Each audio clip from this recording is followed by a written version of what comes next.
How's that? There we go. Okay. Welcome, everybody. We appreciate you being here in attendance at the Wildlife Board meeting. This is the Thursday, September 27th installment of our Wildlife Board meeting. We appreciate the division personnel that's here and everybody that's worked hard to give us the presentations and to help us through with this information. We're grateful for the process that happens, that's already happened, the time and hours that have put into it, the public that have put their time and effort and energy into this. And so we appreciate those that attend this meeting and again, all of those that have put time and effort in previous to this. Let's make some introductions, starting with the board here on my left. Let's start with Steve. Why don't you introduce yourself and we'll come this way. Yeah, my name's Steve Dalton. I'm representing the southern region. I live in Teasdale. I'm Kevin Albrecht from the southeast region, and I think my home's the Pole Creek fire. Calvin Crandall, Central Region, live in Springville. Byron Bateman, I live in the northern region in South Weber. I'm so used to the smell of smoke, I didn't realize that was you, Kevin. Just everywhere in the state right now. I'm Kirk Woodward. I'm from the northeastern region. And before we go on, we welcome you. Thank you very much for filling in today. This is Mike Canning. He'll let you introduce yourself, but he's our I guess I won't let you introduce yourself now that I just did that, huh, Mike? That's fine. This is Mike Canning, who's the Assistant Director of the Division of Wildlife Resources here in the state, and he's filling in for Mike Felks as our Executive Secretary. So anything else that you need to say? We'll give you time in a minute here to talk, I guess. That's it. Mike Felks is at a Pacific Flyway meeting working on waterfowl regulations, both looking at bag, but thanks. Okay, well, welcome. Donnie Hunter, Southern Region, Cedar City. Carl Hurst, I live in Orem. I represent the Central Region. Stacy, do you want to introduce yourself over there? I never give you guys time to talk. Do you have a microphone? That's why. So Stacy Coons, who runs the place, she's over there making sure that we do everything right. And then Lindy sitting next to her. That's a new face over there. You're usually back there hiding, and we have to call you up. Now we've got you right here. I kind of like that. Lindy Varney over there, who's our wildlife licensing coordinator. Okay, and then we have our RAC chairs that are here. Go ahead, Bryce. So why don't you introduce yourself really quickly and move across. Bryce Thurgood, Perry, Utah, represent the north. Randy Dirth, Vernal, Utah, representing the northeastern region. Chris Marble of Cedar Fort, representing the Central Region. I'm Chris Wood. I'm with the Southeastern Region. I'm representing, I'm in place for Trish, our chairwoman, who couldn't be here today. Dave Black. I live in St. George. I represent the Southern Region. All righty. Well, thank you, guys. Welcome. Let's begin here with an approval of our agenda. If anybody's had time to look it over and make a motion to approve it, I'll entertain that motion. So moved, Mr. Chairman. Calvin Crandall makes a motion to approve the agenda. Carl Hurst seconds it with his punch bowl. Wait, you got a punch bowl over there? I mean, I don't know what that is. It's a hat. Put it on. Just, you wouldn't have that hat. It's a fire collection bowl. That's a hint, Stacy. We need something to drink up here. All right. I have a motion and a second. All in favor? Okay. Has everybody had the opportunity to look over the minutes? And if so, I'll entertain a motion from minutes of last meeting. I have a motion from Donnie. Second. Second from Kevin. All in favor? Okay. Motion to approve the minutes as written has been made, seconded, and approved. We do not have anything to go over with old business or action log. That's been taken care of. Board, you have a paper in front of you that Stacy's prepared that shows the two additional items that were from last meeting that have been put on our action log. Is there any questions about those? Okay. And then the thing that is due today is the conservation permit audit, and I think we're going to go over that quite a bit today. Carl, do you have any concerns about that before we start?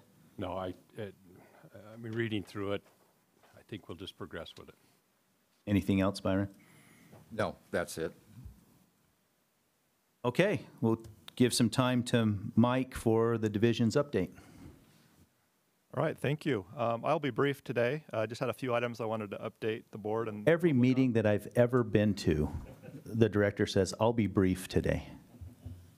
I'm a man of few words. I really will be brief. People that know me know I'll be brief.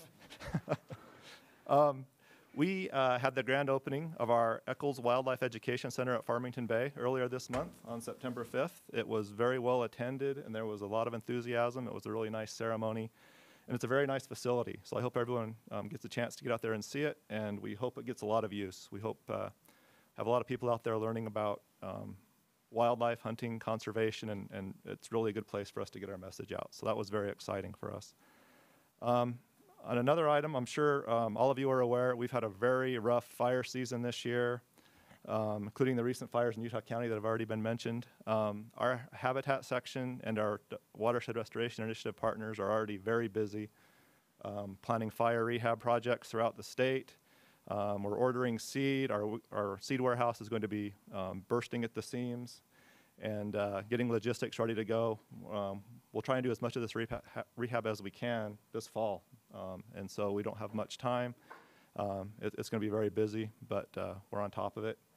And some of these fires have also caused some public access issues, and you'll hear more about those later today from Rusty Robinson on the Nebo issue on the agenda. Wanted to mention that right now up at Utah State, they're having a week-long symposium. It's the 14th International Grouse Symposium. It's a big deal. We've got researchers from all over the world there talking about grouse, and we've got division folks and Utah researchers in attendance as well. We're hoping we can learn a lot that we can bring back here and put on the ground, and also hoping that maybe we can teach some of the folks there lessons of what we've learned working here in Utah. So that's kind of a neat opportunity for our folks to be able to attend that conference. And then the last thing I wanted to mention is recently Secretary of the Interior Zinke published a memorandum to his staff asking them, or first of all, it affirms state stewardship of fish and wildlife in the states and asks his staff in the Department of the Interior to review their regulations and policies dealing with fish and wildlife, and then to coordinate with the states to make sure that the federal regulations are in line with the states' efforts and what the states are trying to do. So that's really a big deal. We really appreciate that approach by the Department of the Interior, and we look forward to working with them to benefit the hunters, anglers, and wildlife of Utah. So we're pretty excited about that. And with that, I'll turn it back over to Chairman Woodward. I hope that was brief enough. Thank you, Mike. We appreciate all that information. This one must be a big deal because there's 3 people. It takes 3 people to present this item. So, Lindy, I'm putting you in charge. Lindy, Dean, and Covy presenting Youth Hunting Opportunities Update.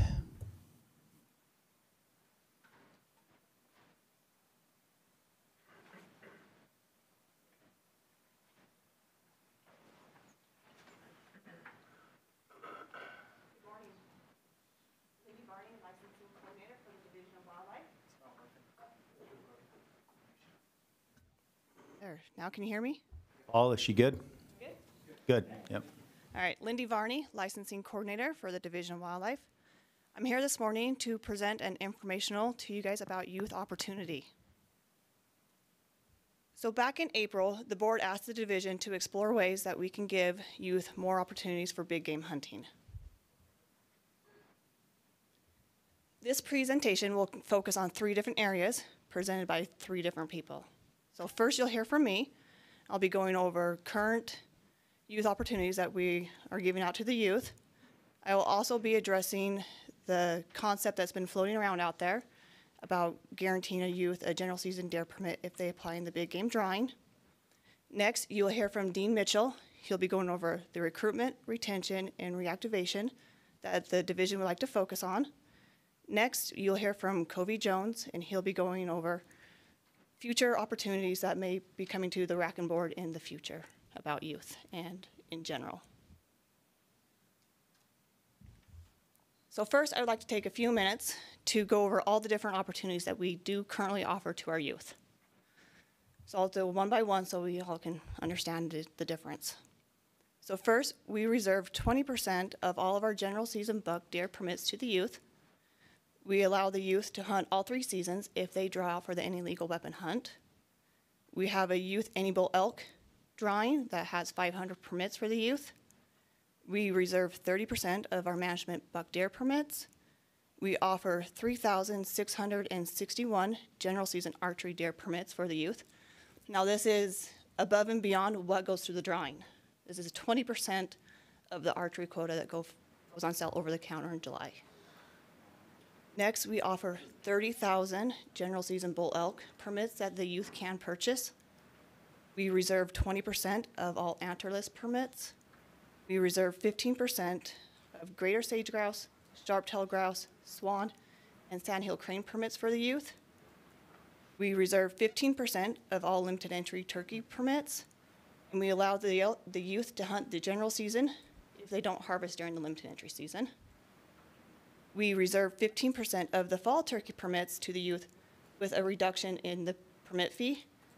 And we also have an unlimited number of general season spring turkey permits that the youth can purchase, and they have their special youth hunt date that's held statewide. Here's some more opportunities that we give to our youth. We have the chucker and great partridge hunts. They have their own special hunt dates. We have the pheasant and quail hunts that they have their own special hunt dates. We have youth pheasant hunts that are sponsored by using pinwheel birds. We have 2 special youth hunt dates for waterfowl hunting. We have the hunter mentoring program, the trial hunting program, and we also offer a reduced fee for our combination and hunting licenses for the youth. So as you can see, we have a variety of different opportunities for our youth to get out in the field and take the opportunity to get out there and hunt. Now I would like to kind of go over the concept that's been out there about allowing youth to get their general season permit if they apply in the drawing, make them guaranteed. So if you look at this map, it is showing that if all youth drew their first choice, this is the total percentage of quota taken up by the youth. So as a parent, if I knew that my kid was guaranteed for their permit, I would put them in for the any legal weapon hunt because we allow them to hunt all 3 seasons.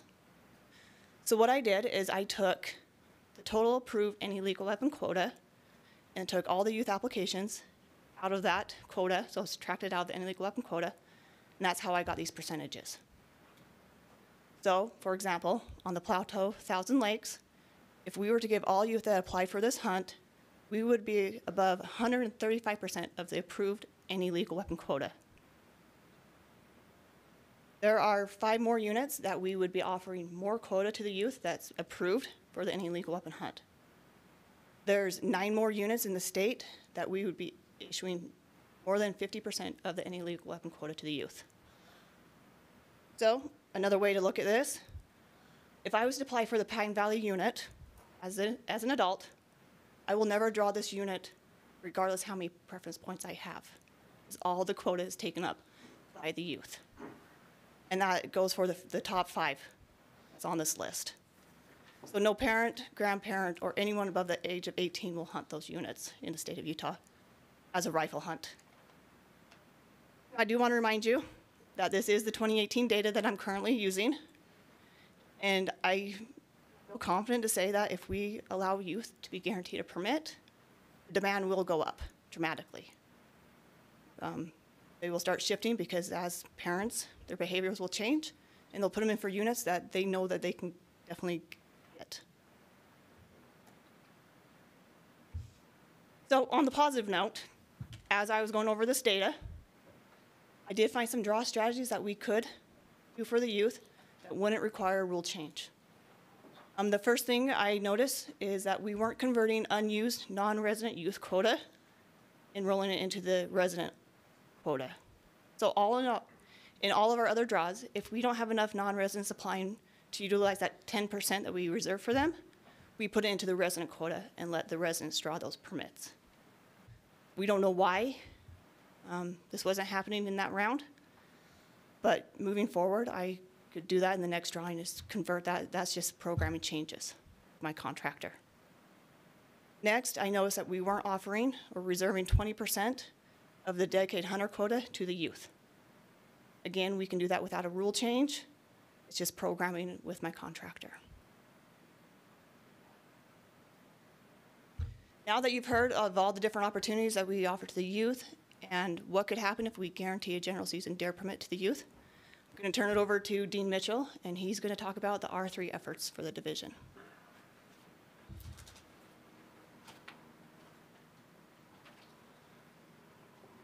Thank you, Lindy, and good morning, board members. What we're trying to do with this presentation this morning is just to kind of talk with you a little bit about options for youth.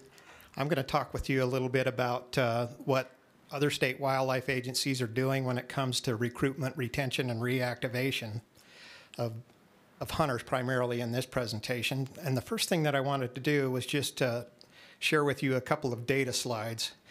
So I wanted you to just have a good feel for the number of unique customers that we have in Utah when it comes to hunting. If you take a look at this slide, there's a trend line on the graph here where the trend is actually up over time. Combined, we have about, in 2017, we had about 219,397 unique individuals in the state that held a hunting license. If you look at the average between 2008 to 2016, it's just over 200,000 in Utah. So we're talking roughly in the neighborhood of 200,000 people that have some kind of a hunting license in our state from year to year right now. What percent of that is, what percent of Utah's population is that? And so here's another graph that kind of shows you our percentage of the population in Utah right now that hunts. And so we're in the neighborhood of about 6% of our population that currently holds a hunting license in the state. Again, this is just residents. And you can see that that line is pretty flat, you know, from 2008 through 2007 right now. So just wanted you to be aware of that, that figure. I also wanted to share with you some terms that you're probably going to hear in the future as we talk about recruitment, retention, and reactivation.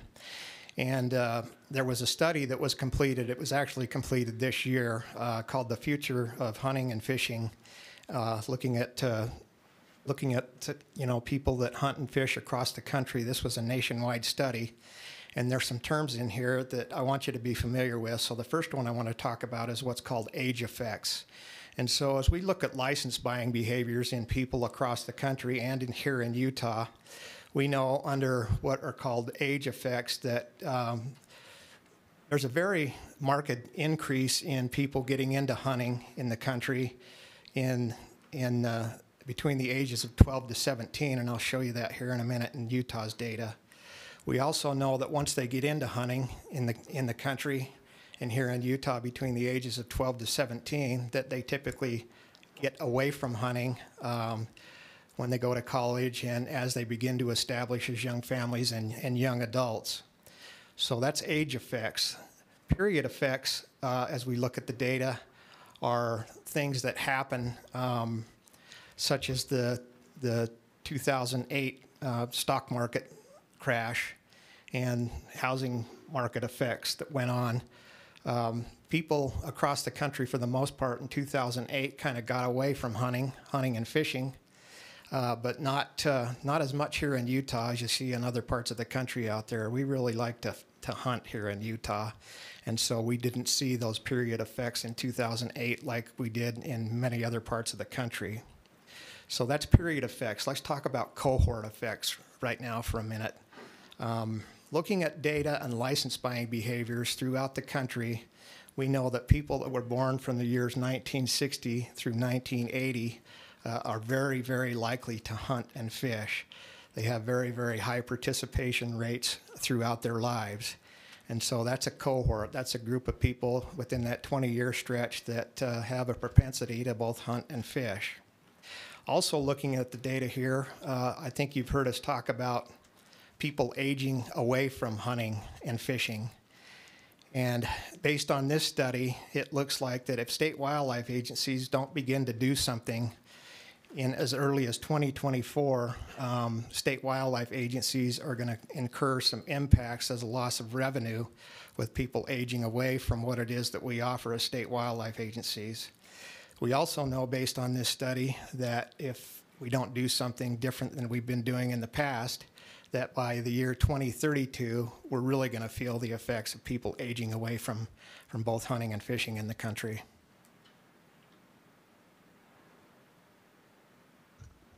What I wanted to do now is just share with you some Utah data and let you look at a couple of things here. So the graph on the top is data from 2007, and across the horizontal axis are the ages of our customers. And these are just for our hunting licenses that we offer in Utah. The bottom graph is data from the year 2017. And I'd like to just point out a couple of things here for you to be aware of. So if you take a look at that dip right there, that's what's called the missionary effect here in Utah, or the college dip. That's when that's when young people in Utah typically go on church missions and or go away to school. And so we see a definite dip in our license sales. That missionary effect is pretty prevalent in the state of Idaho as well. I also wanted to point out a couple of peaks in our data. So if you take a look at this, this first peak, this is people between the ages of 21 and 38. And again, this was back in 2007. And this is a cohort effect that we look at within our data right now. Second peak I wanted to point out in our data are people between the ages of 42 and 50, again back in 2007. So we've got a couple of pretty big peaks in our hunting license sales in Utah that we need to keep track of and be aware of. I wanted to point out to you that these peaks are actually moving, so you can see that from 2007 to 2017, those peaks are moving to the right. That means that that group of people, that cohort, is actually beginning to age. Still buying licenses, thankfully. Same thing with that older cohort. They're beginning to age as we see them moving to the right. I also wanted to point out, now Lindy mentioned all of the opportunities we offer for youth hunting in Utah, and you can see from the data in this graph in 2017 that there's another peak there too in our data, where young people in the state really are interested in hunting right now and are buying our licenses to be able to do so. I also wanted to point out that if you look at this part of the graph compared to the graph up above there, that there's a real opportunity for us to be able to reactivate young people after they've gone on missions, after they've gone through college, after they begin to establish, as young adults and young families. There's a real opportunity for us in Utah to go back in and reactivate those people that might have bought licenses when they were young. There's also this other thing that state wildlife agencies are aware of in looking at license data called the retirement cliff. So we know at the end of our lives, as people hit 70, typically across the country right now, they're aging away from both hunting and fishing. And we're about 10 years away right now here in Utah from that older cohort of people that I pointed out, beginning to go over the retirement cliff and beginning to age away from hunting and fishing in our state. So for years, state wildlife agencies have provided all kinds of activities and programs that have been focused mostly on youth. And what we've learned throughout our history is that most of the youth that come to those programs and activities are the sons and daughters of already established hunters. And so they're already in the tent, if you will. They're already probably going to hunt and or fish in the future as a result of what their parents have shared with them. Despite state wildlife agency focus on youth throughout the country, hunter numbers have still continued to decline. So back in the early 1980s, there were roughly 17 million hunters in North America. Now we're down to about 14.5 million hunters. Thankfully, over the last 4 or 5 years, those numbers have begun to increase. One of the things that we're interested in doing here in Utah is shifting a lot of our attention away from youth and focusing on that young demographic that I talked about that we have the opportunity to hopefully reactivate. We want to go after young adults in the state, and here's a list of reasons why. Their interests are typically more solidified than youth. They have decision-making authority in the household and the family. They have disposable income. They have transportation. They have the ability to create more hunting supporters in their social circles. They have the ability to support their local conservation organizations in their efforts. They share the hunting heritage with their children. Typically, if adults hunt, then their children will likely hunt as well. And adults are more likely to purchase hunting licenses from year to year. We know right now that there are adults here in the state of Utah who are interested in hunting, but have not been introduced to hunting, through what we'll call traditional means. We know there are people that are interested in hunting because their family members have hunted or their friends have hunted, but they've never been invited to go along with them. And so they don't have the experience, but they've always been kind of interested. We also know that there's a huge movement in the country right now of people that are interested in the local and sustainable food movement and have a strong desire to harvest wild meat. And so these are a couple of opportunities that we're exploring as the Division of Wildlife Resources to look at recruiting new hunters in our state.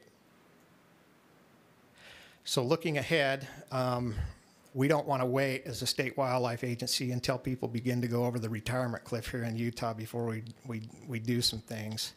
We're not throwing in the towel on youth in the state. Youth are still a very strong component of what it is that we do in wildlife management, but we need to make our hunting opportunity pie bigger than it is right now.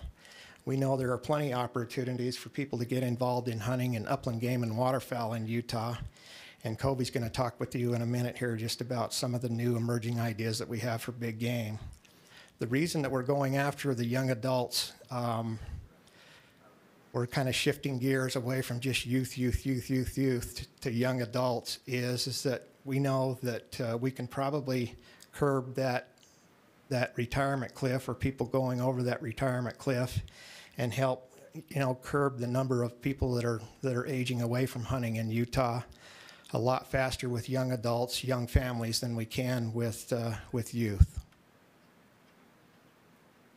So with that, we're going to shift gears on you again, and I'm going to ask Covy to come up and kind of finalize this presentation for us with you. Again, just trying to educate the board today, give you some ideas of things that are going on not only here in Utah but across the country with approaches to youth versus adults and that sort of thing. So, Covy. First of all, I just want to say to Dean, I don't know that I like the word retirement cliff.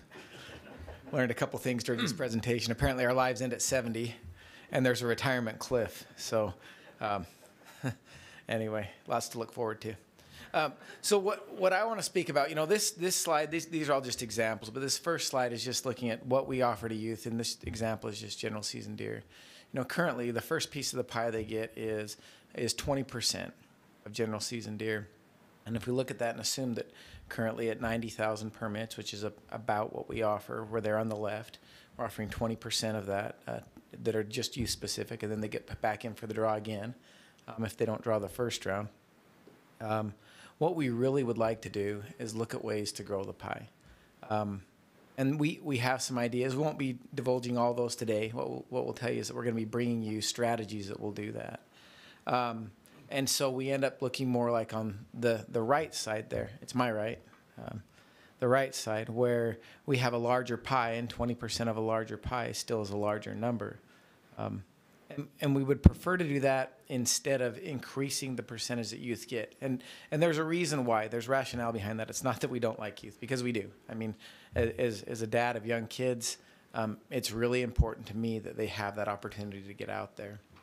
But also as a hunter, I like to hunt too. So this next slide has some of the rationale behind why we would rather grow the pie than increase the size that we allocate to youth. And that is that we have, if we look at this and say the dark blue is hunters, the light blue are youth hunters, and then the green are hunters who left the sport, just an example. And the way I divided this out is if you say you had 7.5% of your adults that leave the sport, you're probably going to have somewhere around 7.5% of your youth that leave the sport. For every youth that's out there chasing a deer, they've got a dad or a grandpa or an uncle that's taking them on that hunt.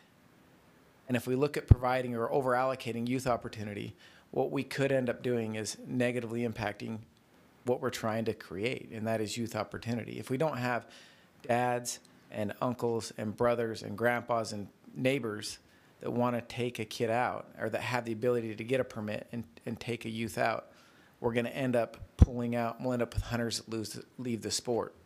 And they won't all be adults.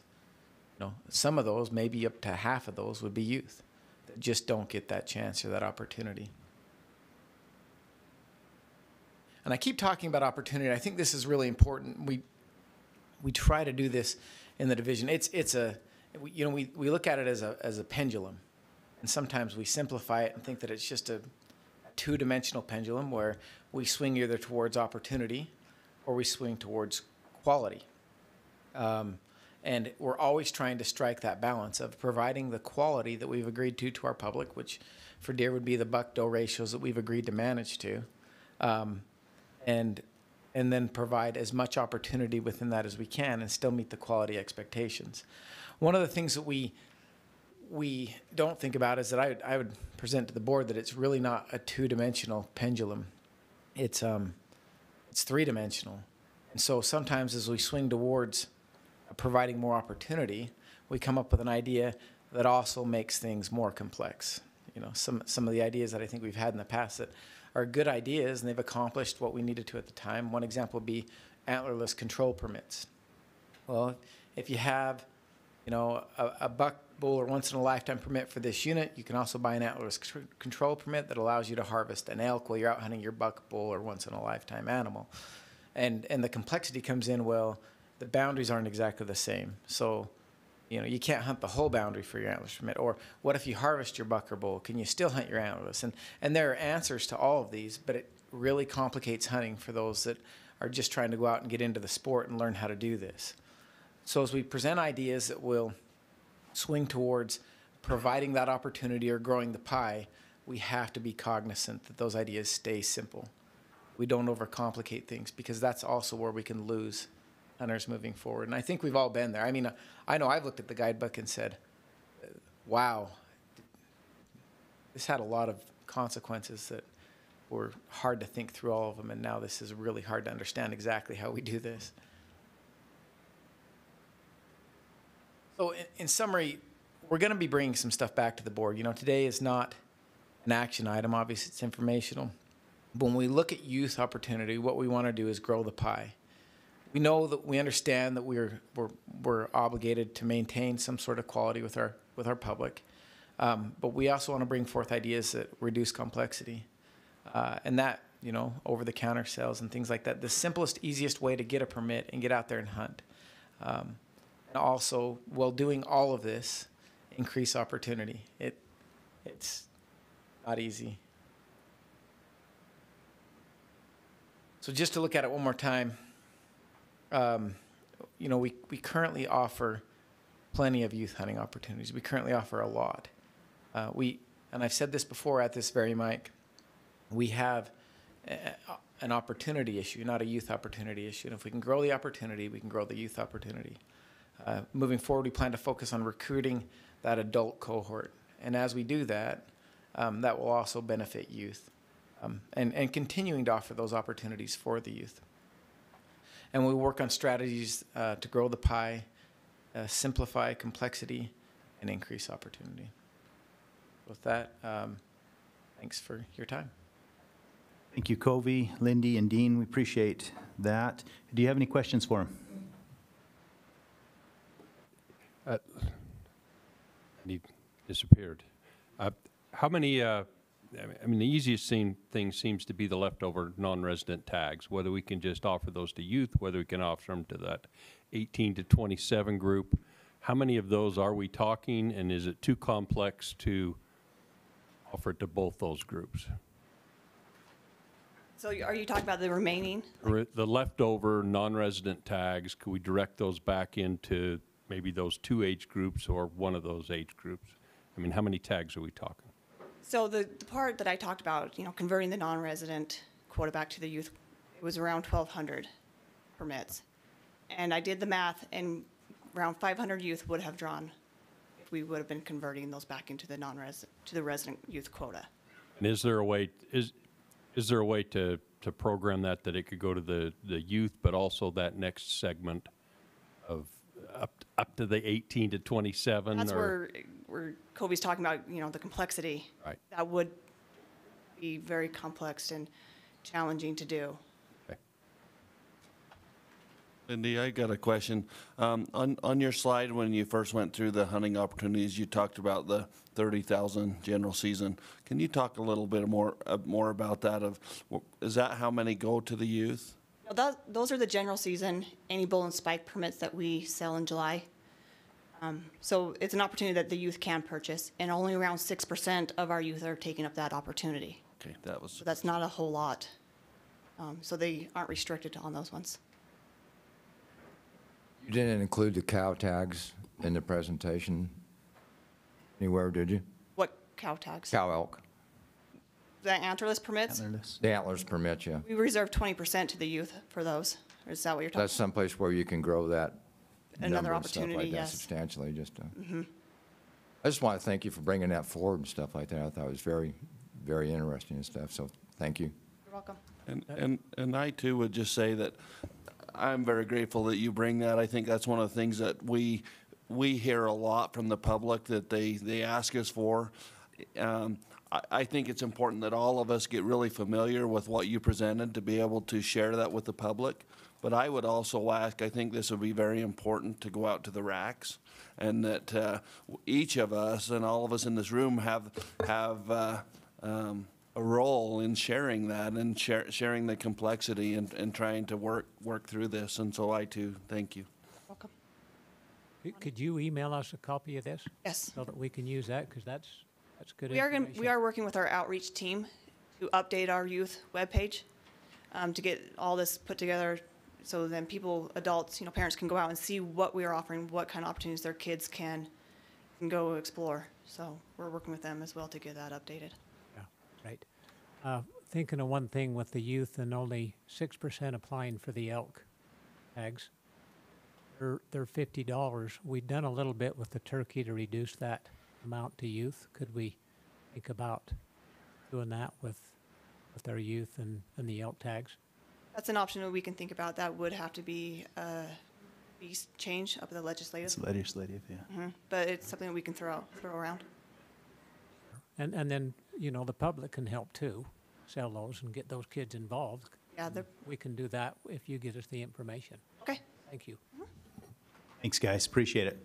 I think that brings up another point, though, that every time we discuss one of these ideas, that come up from the public, it's nice to vet it completely and understand. I hadn't really thought that about this new segment that you're talking about. The 20-year-olds coming back from missions or getting finished with college and trying to re-involve them or get them started really does have a huge effect on the youth. And we get single-minded and think youth. It's nice to, and it's not just this particular issue. Sometimes we get stuck on one thought on lots of issues, so it's nice to look through it and actually look at the numbers and then come up with a good plan. So appreciate the work that you're doing and look forward to the creativity that we'll see here shortly. Covy's excited, I can tell. All right, let's get started on number 6. Craig Walker, our Sportfish Assistant Chief. Randy. Randy's going to start, is that right? Yeah, that's correct. I'll do the presentation today, actually. We're going to hear about our fishing guidebook.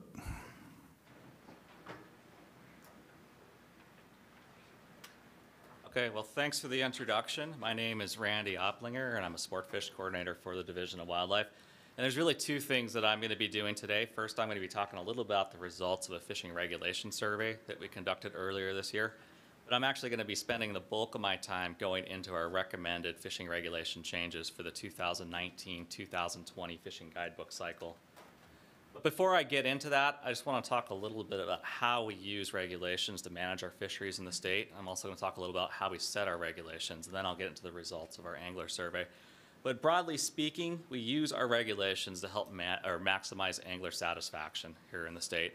And what that does is it helps increase our angler use of our fisheries. Now, a couple things that we've been trying to do is we've been trying to enhance our trophy opportunities where possible and where beneficial here in the state. So we have certain waters where we put fairly restrictive harvest regulations in place, and we do that to help increase the size of the fish in those waters and provide opportunities for anglers who like to catch trophy fish. There's also situations where recently we've been modifying our harvest where it's really desirable and beneficial for the fishery. So for example, we have waters where we just simply have too many fish, and the fish aren't growing well and they're in poor condition because they're competing with one another. And what we're doing in a lot of those cases, we're actually liberalizing our regulations to help anglers remove some of those fish to thin the populations out to help promote growth and better health of that fish population. Over the past few years, what we've been trying to do is we've been trying to simplify our regulations when it's both necessary and beneficial for our anglers.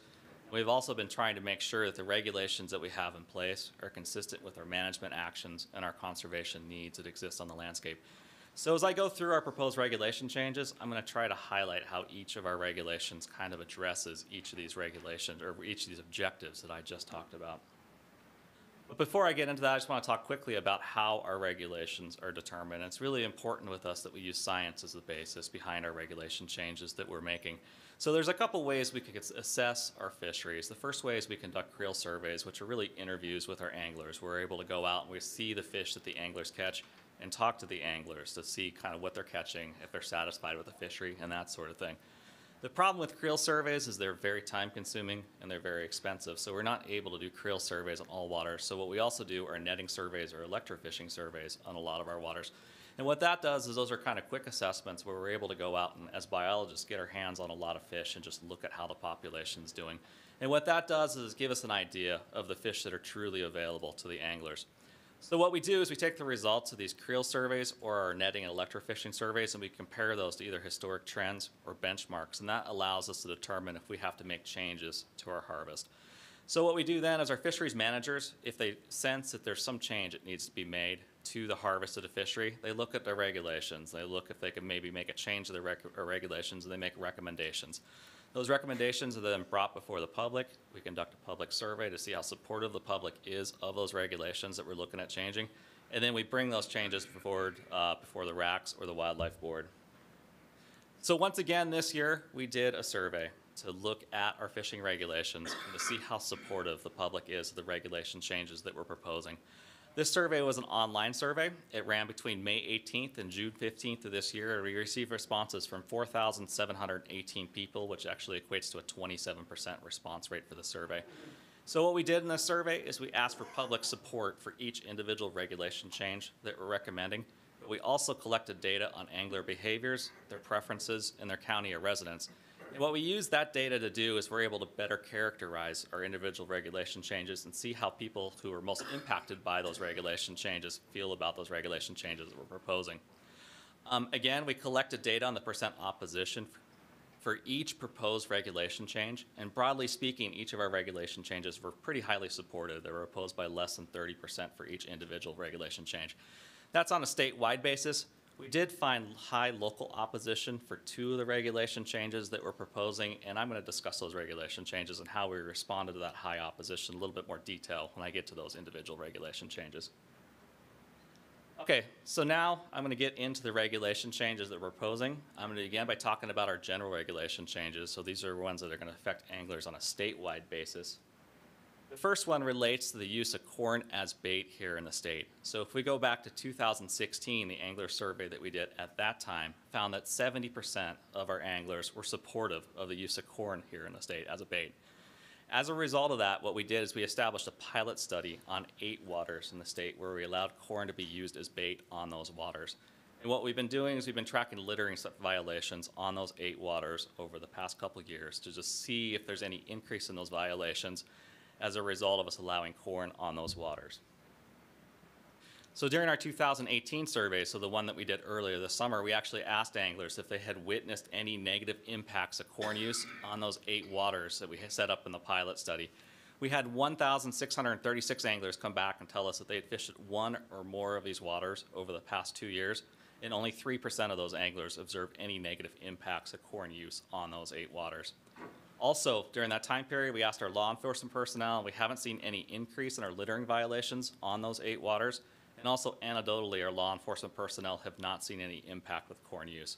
So given the fact that the public seems very supportive of the use of corn here as bait, and we haven't seen any impact of corn use on those 8 waters, what we're recommending is a statewide legalization of corn as bait beginning in 2019. We're making that recommendation really to simplify our regulations and come up with a consistent standard with the use of corn here in the state. Our next general regulation change that I'm going to talk about pertains to the elimination of the Lake Powell reciprocal fishing permit. So as it stands right now, if you're an Arizona resident and you want to fish the Utah portion of Lake Powell, you either need a valid Utah fishing license or the combination of an Arizona license and a reciprocal fishing permit. Now conversely, if you're a Utah resident and you want to fish the Arizona portion of Lake Powell, Arizona actually takes the valid Utah fishing license as a valid license in Arizona. What we're basically looking at doing is eliminating that reciprocal fishing permit. We asked it in our angler survey, and it was very well supported among the angling public. We feel that the removal of this reciprocal permit does a couple things. First off, it creates a consistent standard, so basically the permitting or licensing required for residents of both states would be the same if we remove this reciprocal fishing permit. And we also feel that the removal of this permit would help increase angler use at Lake Powell, because having that permit or removing that permit would be one less barrier that prevents maybe some Arizona residents from fishing the Utah portions of Lake Powell. So as a result, we recommend the elimination of the Lake Powell reciprocal fishing permit beginning in 2019. The next regulation change I'm going to talk about pertains to the species that are permitted for use of bait here in the state. This was brought to us by our law enforcement personnel. And they basically wanted us to look a little bit at our bait rule and provide some clarification on fathead minnows here in the state. So what we're simply recommending here is just a slight wording change within our bait rule that basically states that all color variants of fathead minnows be identified as a bait species in the state. There's a number of common names and color variations of fathead minnows, and we're just clarifying that all of them are covered under our bait rule. And what this does is it just addresses some of our regulation enforcement concerns brought by our law enforcement personnel. And then the last one I'm going to talk about for a general regulation pertains to our set line permit license age requirement. So our current set line rule requires those who are under age 12 to possess a valid fishing license or combination license. Now it turns out if you look at fishing activities throughout the state, set line use is the only one that requires kids that are under age 12 to possess a valid fishing license or combination license. What we're recommending is just removing the set line rule requirement for those under age 12 to have this fishing license or combination license. This just promotes ease of use and creates a consistent standard for individuals under age 12 for all fishing activities in the state. Okay, so now I'm going to move on and I'm going to start talking about our special regulation changes that we're proposing. These special regulation changes are really ones that apply to individual waters here in the state. The first one I'm going to talk about relates to tiger muskellunge in our community fisheries. So what we're looking to do with tiger muskie is we want to begin stocking small numbers of tiger muskie into a handful of our community fishing ponds in the state, really to provide anglers who utilize our community fisheries an opportunity to fish for a trophy species of fish. The problem with this is we're going to stock these tiger muskie at a pretty small number, and also they're going to have to go in for logistical reasons at a fairly small size, and we're going to have to let them grow up to that trophy size in the community fisheries. Our current community fishing pond regulations, however, allow for the harvest of no more than 2 fish regardless of species. So what that means is if we were to stock tiger muskie in these community fisheries, they would be eligible for harvest under our current rules. So they would get removed pretty quickly by our anglers. They wouldn't have an opportunity to grow to that trophy size. So what we're recommending is the establishment of a catch and release regulation for tiger muskie in our community fishing ponds while maintaining the current 2 fish regulation for all other species. And what we're basically proposing to do is on a water-by-water basis as we introduce tiger muskie into a few of our community fisheries, basically changing the regulation on those waters to what I just talked about. So catch and release for tiger muskie while maintaining the 2 fish limit for all other species. Okay, so now I'm going to talk about our regulation changes that we're proposing for the Northeast region. In the Northeast region, we just have one water where we're looking at a regulation change. And that water is Flaming Gorge Reservoir, where there's really 2 things that we're proposing at Flaming Gorge Reservoir. The first one is allowing 2-day possession of fish, and the second one is a liberalized lake trout limit at Flaming Gorge Reservoir.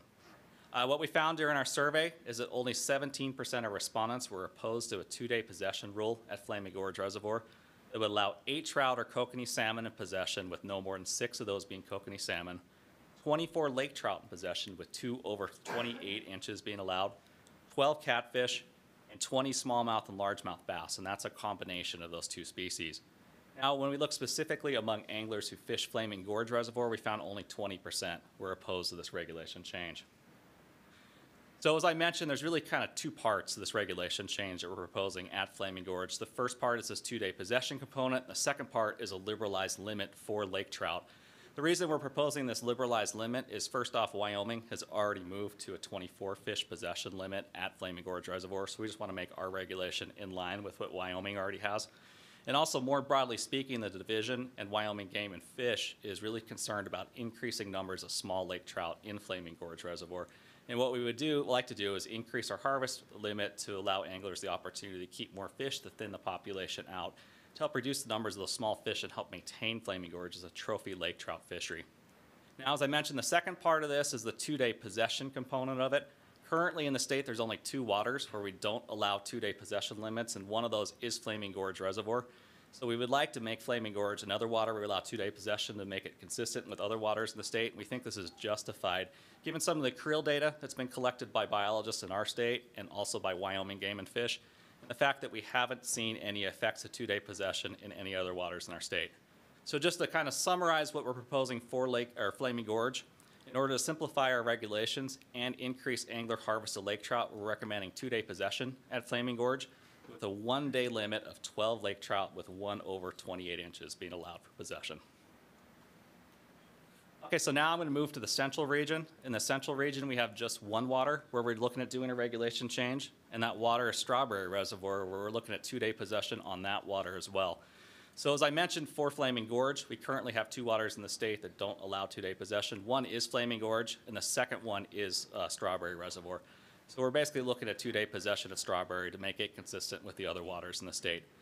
So what we found during an angler survey is only 13% of respondents opposed the 2-day possession limit that allowed 8 trout or kokanee salmon in possession, with no more than 4 of those being cutthroat trout under 15 inches and no more than 2 being over 22 inches. So we're not changing the daily harvest limits at Strawberry Reservoir. What you're seeing here is just a doubling of the current limits to kind of reflect that 2-day possession. Now, if we look specifically among respondents who fish at Strawberry Reservoir, only 17% were opposed to this regulation change. So what we're recommending is allowing 2-day possession at Strawberry Reservoir, and again, this simplifies our regulations, and if it's approved by the board and the Flaming Gorge regulations approved by the board, what it would mean is we'd have a consistent standard where all the waters in the state would allow 2-day possession. Okay, so now I'm going to move to the southeast region. In the southeast region, we have 2 waters where we're looking at doing regulation changes. The first one is a tributary to Pete's Hole Reservoir, which currently has a seasonal closure between January 1st and the 2nd Saturday of July. That seasonal closure was originally put in place to protect a cutthroat population there that we had some conservation interest in. Turns out that we don't have any conservation interest in that cutthroat population any longer. So what we're recommending is the removal of this tributary closure. We're recommending that just to help provide anglers the opportunity to access that fishery year-round and to catch fish out of there. The second water in the southeast region where we're looking at doing a regulation change is Recapture Reservoir, where we're looking to liberalize northern pike limit with a minimum size restriction. So what we're recommending is the establishment of a 20 northern pike limit with 1 over 36 inches being allowed at Recapture Reservoir.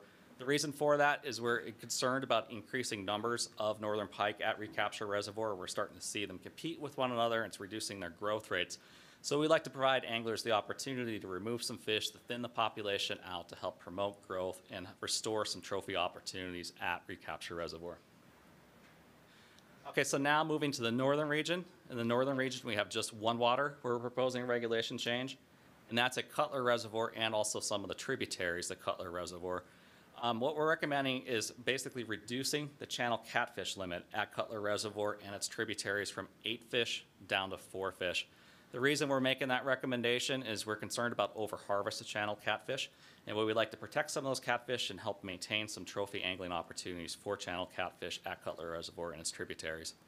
Now, broadly speaking, for channel catfish, we have an 8-fish limit statewide, and if this regulation change is approved, this would be the first water in the state where we've actually changed the channel catfish limit. As we look in the state, we're seeing increasing interest in channel catfish among anglers, so we're getting more interested in how we manage channel catfish. We want to make sure we're really managing them in an effective manner to provide good opportunities for anglers. So if this regulation change is approved, we plan on monitoring Cutler Reservoir and seeing how it responds to this regulation change very closely, because it may provide us guidance in how we manage our catfish fisheries going forward.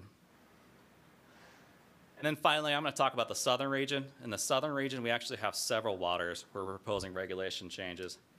The first one is the East Fork of Boulder Creek, where we're proposing no limit on brook trout.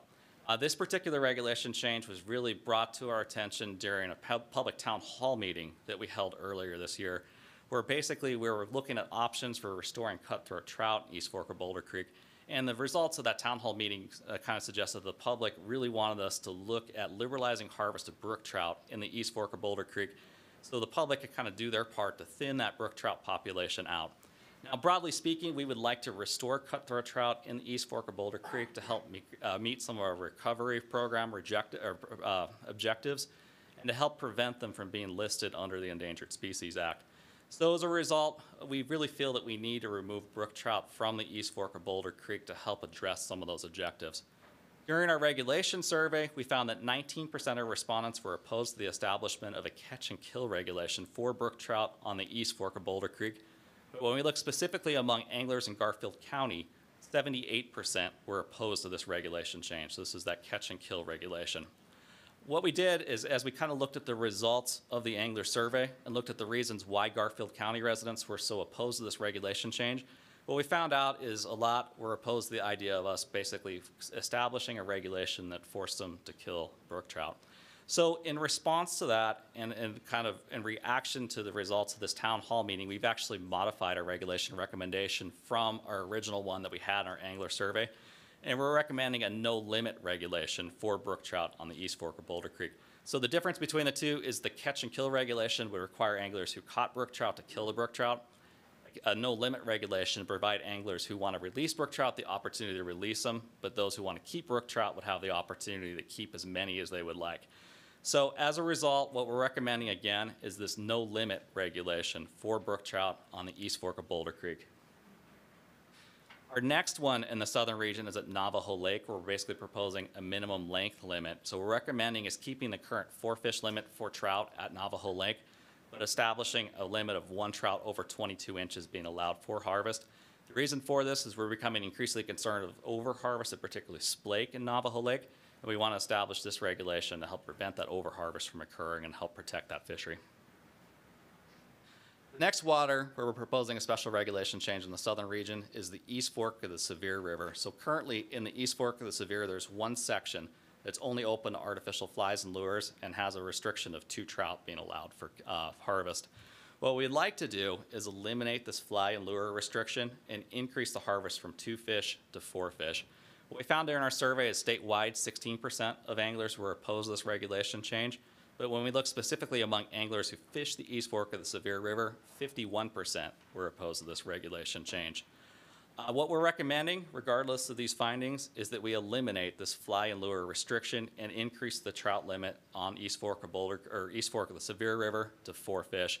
The reason we're recommending that is even though this is a fairly short section of river, we're really concerned about just numbers of fish and competition, growth rates, and just the poor condition of fish in this section of the river. And we feel that this particular regulation that we're recommending should be effective at thinning the fish population out to help promote better health and better growth and better size of those fish in this section of the East Fork of the Sevier River. One thing we do want to keep is we want to, best of our abilities, keep the ability to allow bait anglers to use this particular section of the East Fork of the Sevier River, because bait anglers really do harvest a lot of fish, and we do feel this is a particular section where we need a lot of harvest to occur in order to really maximize the health of that fishery. So again, we're recommending removing the artificial fly and lure restriction on this section and increasing the limit to 4 fish. We realize that this is kind of contentious. We realize there's some anglers who really want us to keep the artificial fly and lure only section along the East Fork of the Sevier River. So what we plan on doing is if this regulation change is approved, really watching this section very closely, and if we see conflicts arise among anglers, we're definitely open to revisiting this regulation change down the road. The next one in the southern region is on Mammoth Creek, where we have a section of Mammoth Creek that's covered under some special regulations. The issue is that that section is no longer open for public access. So what we're recommending is removing the special regulations on Mammoth Creek just to simplify regulations and make it easier for anglers to follow the regulations in Mammoth Creek. Our next one in the southern region is on Creek. So currently Creek is only open for artificial flies and lures, and it's closed for the possession of cutthroat trout and fish with cutthroat markings. What we would like to do is remove those special regulations on Creek. The reason that those special regulations were originally established is 10 or 20 years ago, we reestablished cutthroat trout into Creek, and we also had whirling disease in Creek. And what we wanted to do is have restrictive harvest regulations in place to provide the cutthroat trout an opportunity to reestablish after they were put back into Creek, in light of the fact that we had whirling disease also having an effect on the population. Well, I'm happy to say today that cutthroat trout are doing extremely well in Creek, and we would like to open up for harvest and provide anglers the opportunity to actually keep some cutthroat trout that come out of Creek. So what we're recommending is the elimination of the special regulations on Creek to simplify regulations, and also to provide the opportunity to harvest cutthroat trout and to provide the opportunity for bait anglers to utilize that river.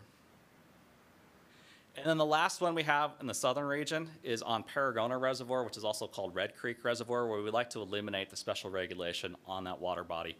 So Paragona Reservoir currently has an 8 trout limit, but unfortunately when the Brine Head fire came through last year, we had a lot of sediment flows that went into the reservoir and it killed a lot of fish. So as a result, we would like to reduce the limit at Paragona Reservoir from 8 fish down to 4 fish, just to give that population an opportunity to rebound after the Brine Head fire. So that's all I actually have for our regulation proposals, and I'd like to thank you for your time today. One thing I do want to point out is we definitely encourage the public to share any ideas they have for regulations with us. They can be shared by June 15th of each year. They can be shared with our regional managers. They can be brought up at RAC meetings. And I'm also providing an email address and a mailing address where comments can be sent. But that concludes my presentation today, and with that, I would like to thank you for your time, and I'm happy to take questions if anybody has any. Thank you, Randy. Any questions from the board? Yeah. I have one question. That 3-mile stretch on the Sevier River, is that through public land, or is that through private and public, or what's the land ownership on that 3-mile stretch? It's definitely public. I don't know if it's entirely public or not, but it has public access on it. Do you know if access a problem to that, to get on that fishery and just? I think the access is good, Dick, do you?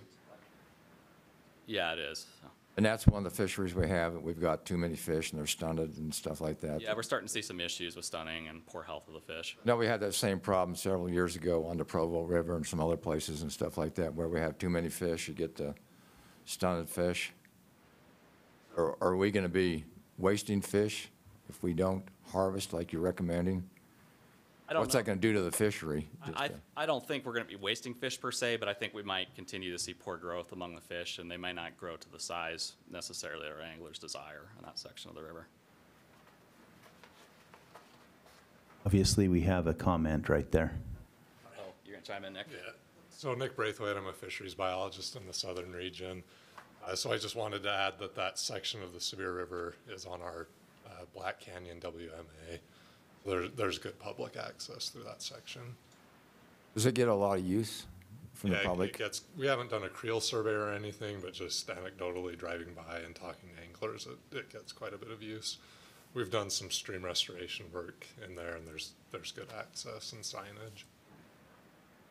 Apparently you've done a good job, because people are really interested in that 3-mile section and that was obvious in the minutes from the southern region and the southeast region. And, you know, some of the other regions throughout the state. So, thank you. Any additional questions from the board?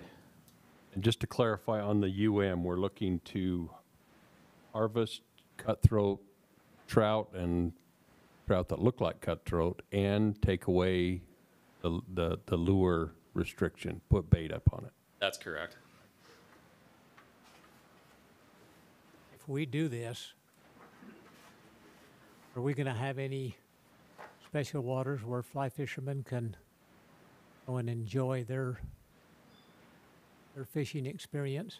Yeah, like we do in other regions? Yes, I mean, if these regulation changes that we propose today are approved, we're looking at 2 waters we were removing basically special regulations that allow artificial flies and lures. And yes, if they are approved, that would mean there would be no longer any waters that are only open to fly and lure anglers in the state. Do you look at other things that you could do to maybe make this better? Like you're talking about too many fish. What about having a limit, raise the limit, but still keep the regulations? Yeah, we've looked at the effect of maybe raising the limits, and that's something we're proposing on the East Fork of the Sevier River, is not only, you know, allowing bait anglers to use that river, but also to increase the limit from 2 fish to 4 fish. The problem that we see is we feel that really a lot of fish need to be removed to help meet some of our objectives, and we're not sure that maintaining the artificial fly and lure restriction is really going to get us there, just mainly because artificial fly and lure anglers typically don't harvest very many fish, whereas bait anglers are more apt to harvest fish. So by allowing bait anglers to utilize these sections, we're hoping that that generates the harvest that we need to help meet some of our objectives for thinning those populations out. I think if those people were educated to that, it'd help you out. Thank you. Byron? Maybe one more. This corn deal. We've got better fishing right now in Utah than we've had in my whole lifetime. I'd like to commend you guys for the great job you've done. Back when we didn't have good fishing, we used corn.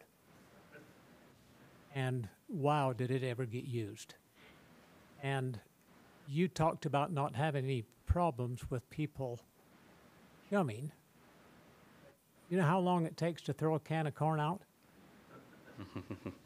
You can't catch them. And I remember the sad sights in the cleaning stations. It was clear full of corn. Those fish were full of it. And it made it easy to do that. Do we want to get back into that again? What's the good and the bad there? I don't want to go back to what we had. I totally understand your concerns about the bad that we've had in the past with corn use. You know, kind of looking ahead, that's why we did this pilot study, to look kind of tentatively at a few waters to see what the effect of corn would be.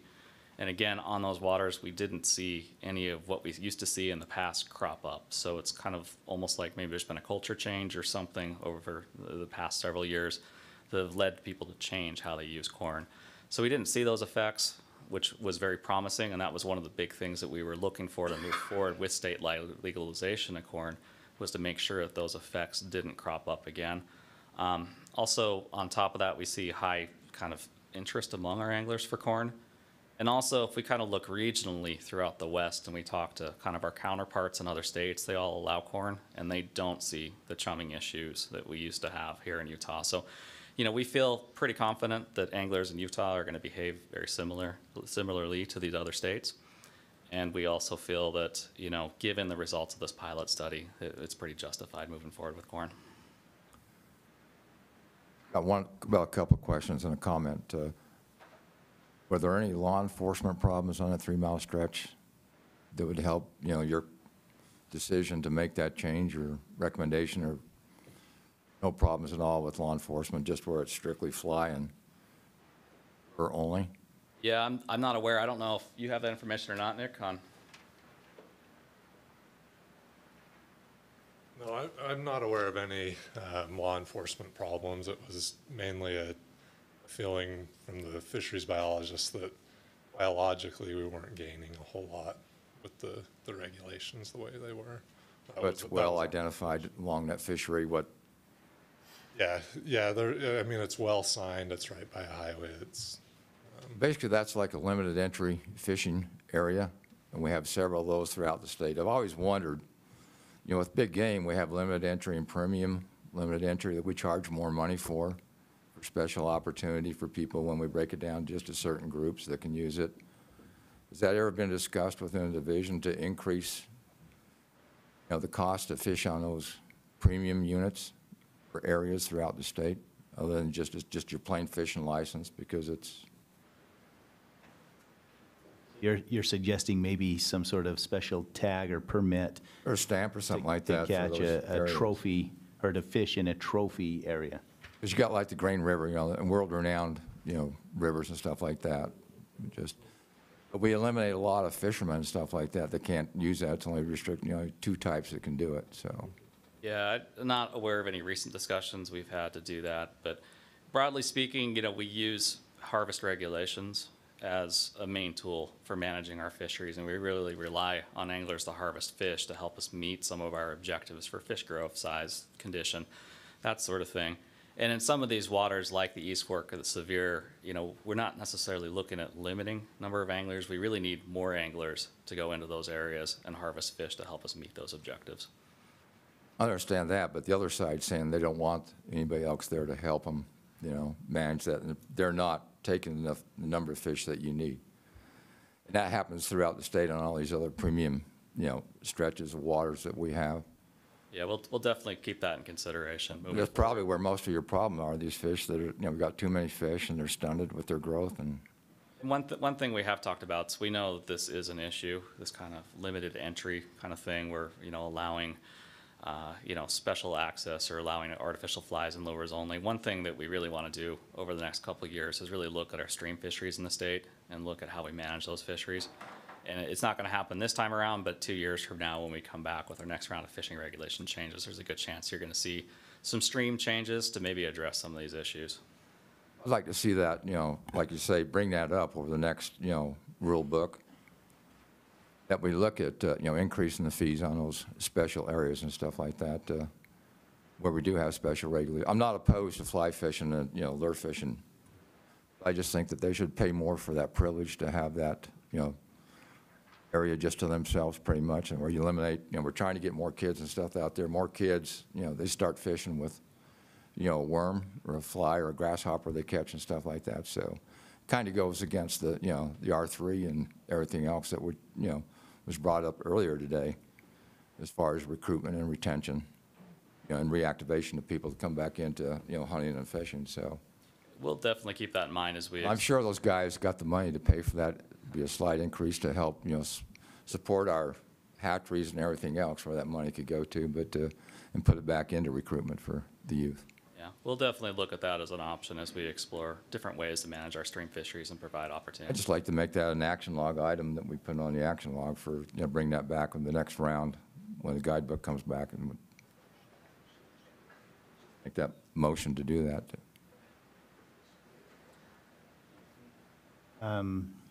As far as action log items, we really haven't, well, I guess we have. We've got a motion and a second and called for a vote for action log items, so we just got a motion. Clarify it for us. Well, I'd just like to ask the division to, the next go-around when you redo fishing regulations and stuff like that, that you look into the possibility of, you know, designating these premium areas as premium areas or limited, you know, entry type areas similar to like big game, where there is a license differential to allow for that special fishery. It costs you a little bit more for a little bit better quality experience. Hunters are paying it now. Have that, you know, special, you know, draw that limited entry tag or that premium limited entry tag, and I think fishing should be the same way.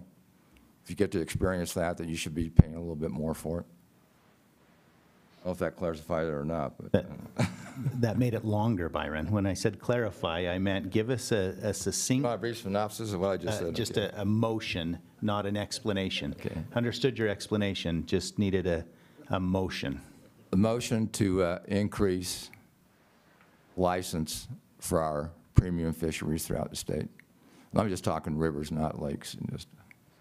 Okay, Stacy, did you get that? That he wants the division to investigate a special permit fee for specific waters that only allow artificial lures and flies. Okay, have a motion? Do I have a second? Bonnie seconds it. Any discussion? My thought on that is our fishing guidebook is so complicated now. It is, you almost can't put a hook on a line and throw it in without having that in your hand. So I'm going to oppose this. I think it just overcomplicates what little revenue it will. I think it puts some people, it's going to catch some people in some law enforcement situations with that, and I think it goes against these areas where we already want to get more fish out of this. So I'm going to oppose that on those on those factors.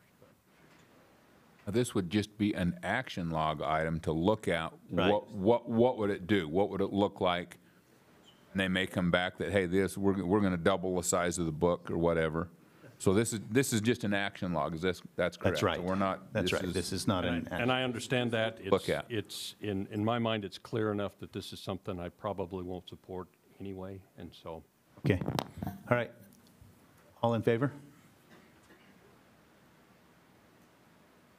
Or in favor? Opposed? Steve and Carl are opposed. So it's a weird way to do that on the action log item. That felt cumbersome. Have we always made a motion and voted to get it on the action log, or have we just moved it to the action log? That's always okay. Just seems, maybe I'm in a hurry today. Okay, so that's put on the action log for you to investigate to see what impact that would have. Okay. All right. Any other questions? Rack chair questions. Questions from the public. This is a time for the public to come up and ask questions to clarify the presentation or any ideas that have been presented. It's just a question period. If you have a question, come up to the microphone, state your name for the record, and ask the question. Same thing with the other action items today. We'll move on to a comment portion in just a minute, where if you want to make comments on this proposal, you will need to present a comment card that you'll get at the back table, fill in and turn it in, and then we will hear comments in just a minute.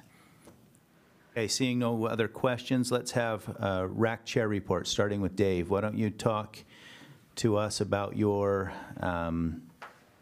reports on your motions, the discussion that you had, and there was quite a bit of discussion, obviously, in the southern region for this. So.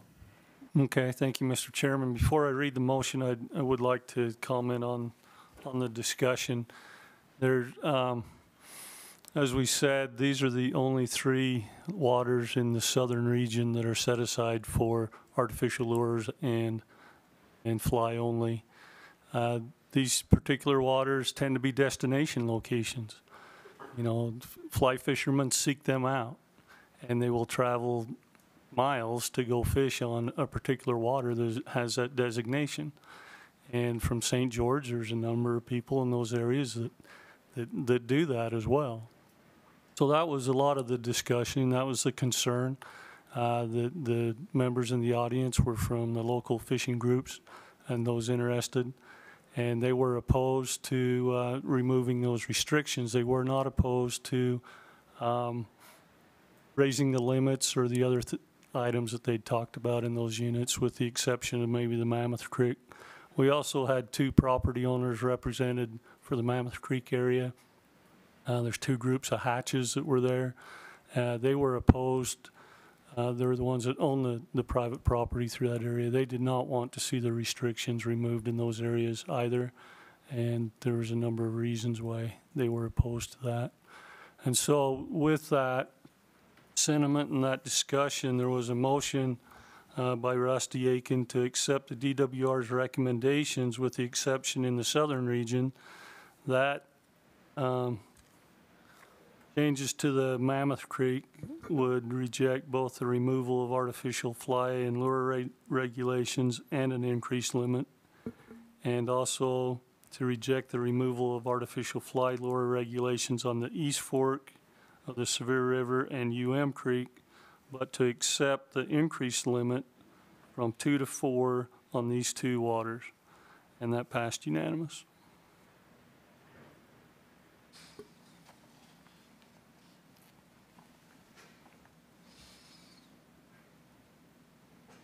Any questions before we move on from there? Points of clarification? Okay. Yeah, we had similar discussions. Our RAC members heard from landowners through email and through phone calls. So we had two motions regarding this recommendation. One was specifically about Boulder Creek. It was to leave the current regulations unchanged for Boulder Creek and revisit the idea of eliminating brook trout and going to a cutthroat trout fishery in that creek. And that motion passed 5-2 with one abstention. And then we had a discussion about these three waters, and a motion was passed 7-0, but with one abstention, to keep the artificial fly and lure only restriction in place for Creek, Mammoth Creek, and the East Fork of the Sevier River, and then to accept the remaining recommendations as presented. Our RAC did agree with the proposed limit increase. So basically, those two RACs voted exactly, well, we'll do that there. Keep going, Chris, sorry. All right, Sorry, Mr. Chair. One question, Well, sorry, just Chris. one comment. The abstention in the Southeast region, the RAC member missed the presentation but got there in time for the vote. And so he just abstained because he didn't feel he had the information. Correct. Thanks, Kevin. All right, Chris, sorry. All right, no problem, Mr. Chair. In the central region, we received some public input and as such made a motion to keep Creek and the East Fork of the Sevier to keep the artificial lures and flies regulations in place, but we did vote to increase the possession limit from 2 to 4. All other recommendations were approved as presented. Did not make any motion on the Boulder Creek. No, we didn't. Okay, Randy. In the Northeast region, there was a lot of discussion on the East Fork of the Sevier and Mammoth and the Creek.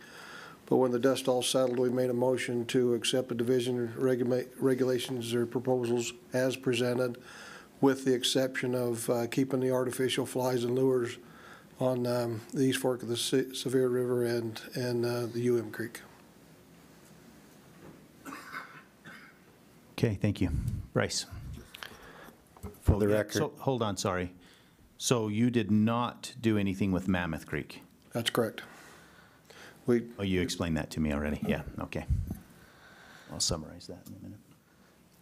For the record, I missed the meeting, but according to our notes, we must be a bunch of bait fishermen up north because we accepted the division's recommendations as presented. Completely. Completely. Okay, perfect. All righty. Comment time from the audience. We have one comment card. If you are not this person and you think you're commenting, make sure you get a comment card. Ken, you're up. Ken Strong.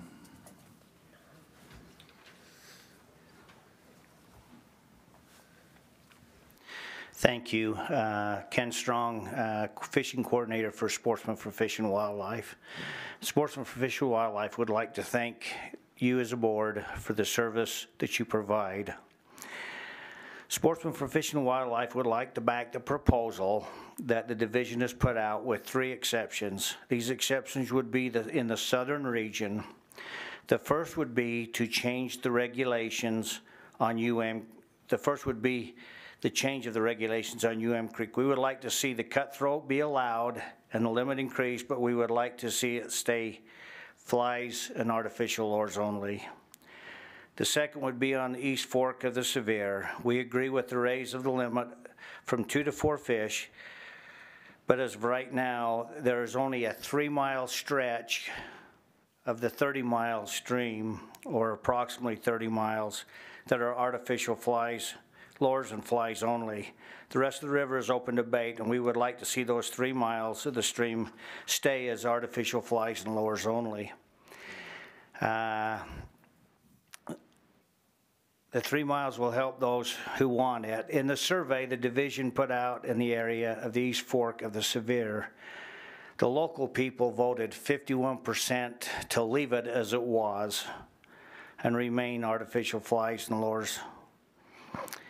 The third would be Mammoth Creek, and this is a new addition for us. There is a 7-mile stretch that is located on private property that is artificial flies and lures only.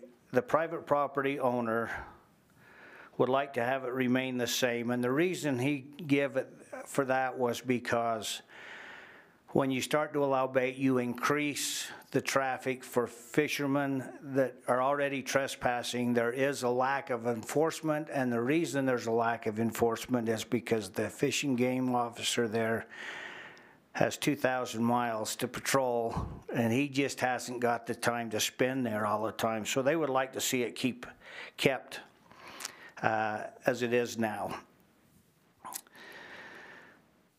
The other thing we would like to do is ask for an action item on Flaming Gorge as to why we cannot have a limit of kokanee changed from 3 to 4. We do not believe there is a biological reason that it should not be a 4-fish limit, and that would put it similar to strawberry. The second, with another action item, we would like to put on the Provo River drainage as to the allowance of bait. The reason being that the fish are not being harvested enough, and the division has said that it is getting overpopulated, causing fish to be stunted in growth. In the recent study this year, it showed that there are way too many fish over 6 inches long in the Provo River, and they need to be harvested in order to get it. So we understand it's a controversial situation, but we also believe that the harvest of fish in the river would become a better fishery, and we would get bigger fish. And so we would want the action item for the division to review and get thoughts from fishermen as to how to improve that fishery. Thank you. Ken, I just have a question. Yes. You just now proposed that we put an action log for the Provo. Yes. To mimic exactly what the division has proposed for these other waters that you're opposing.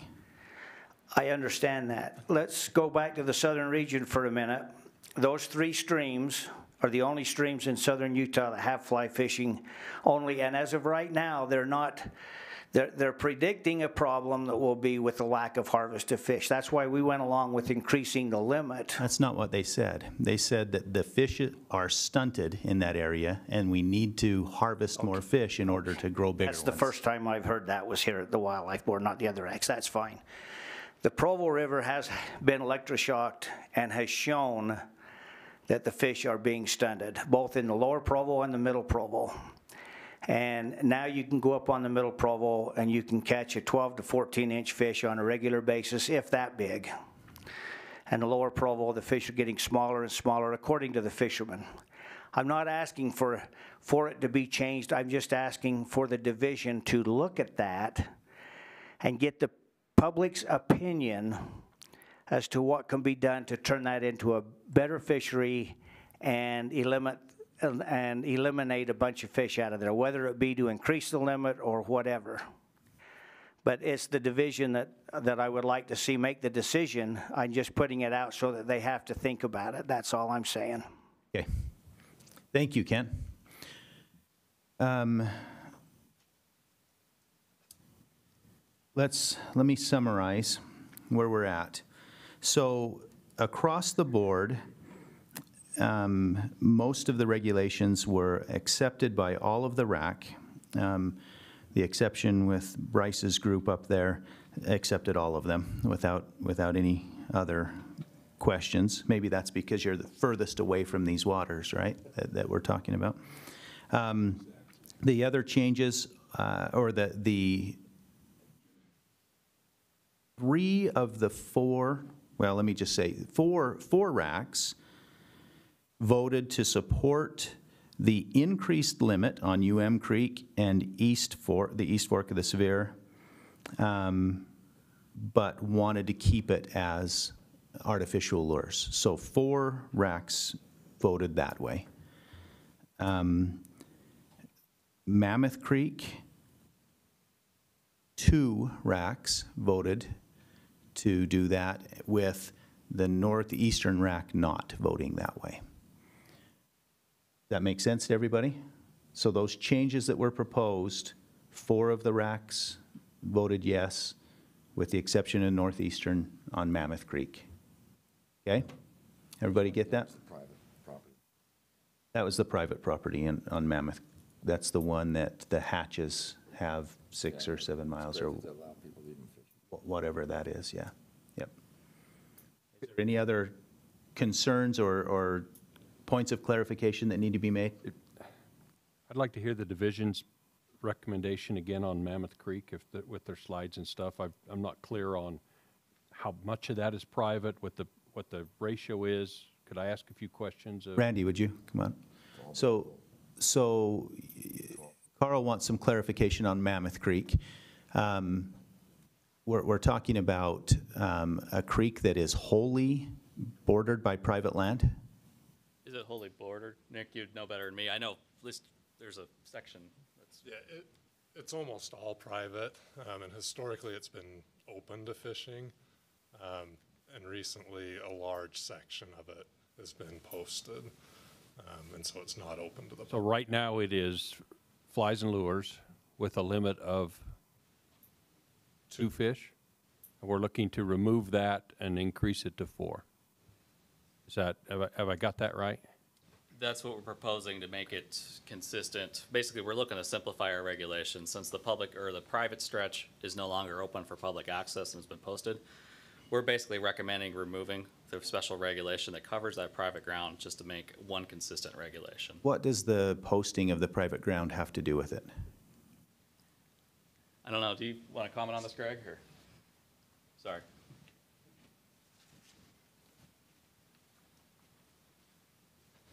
Hi, Greg Hansen, Attorney General's Office with the Division of Wildlife Resources. So my understanding is that the impetus for implementing this special regulation to begin with was kind of a negotiation between the division and the private landowners.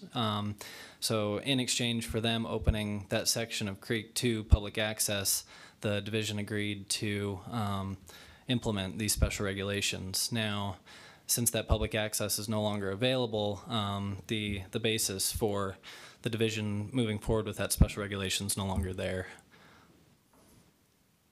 Is that a fair summary? Yeah. Okay, so if I understand this correctly, I can no longer fish that anyway. So now you're saying I can fish it with anything I want, but I can't fish it.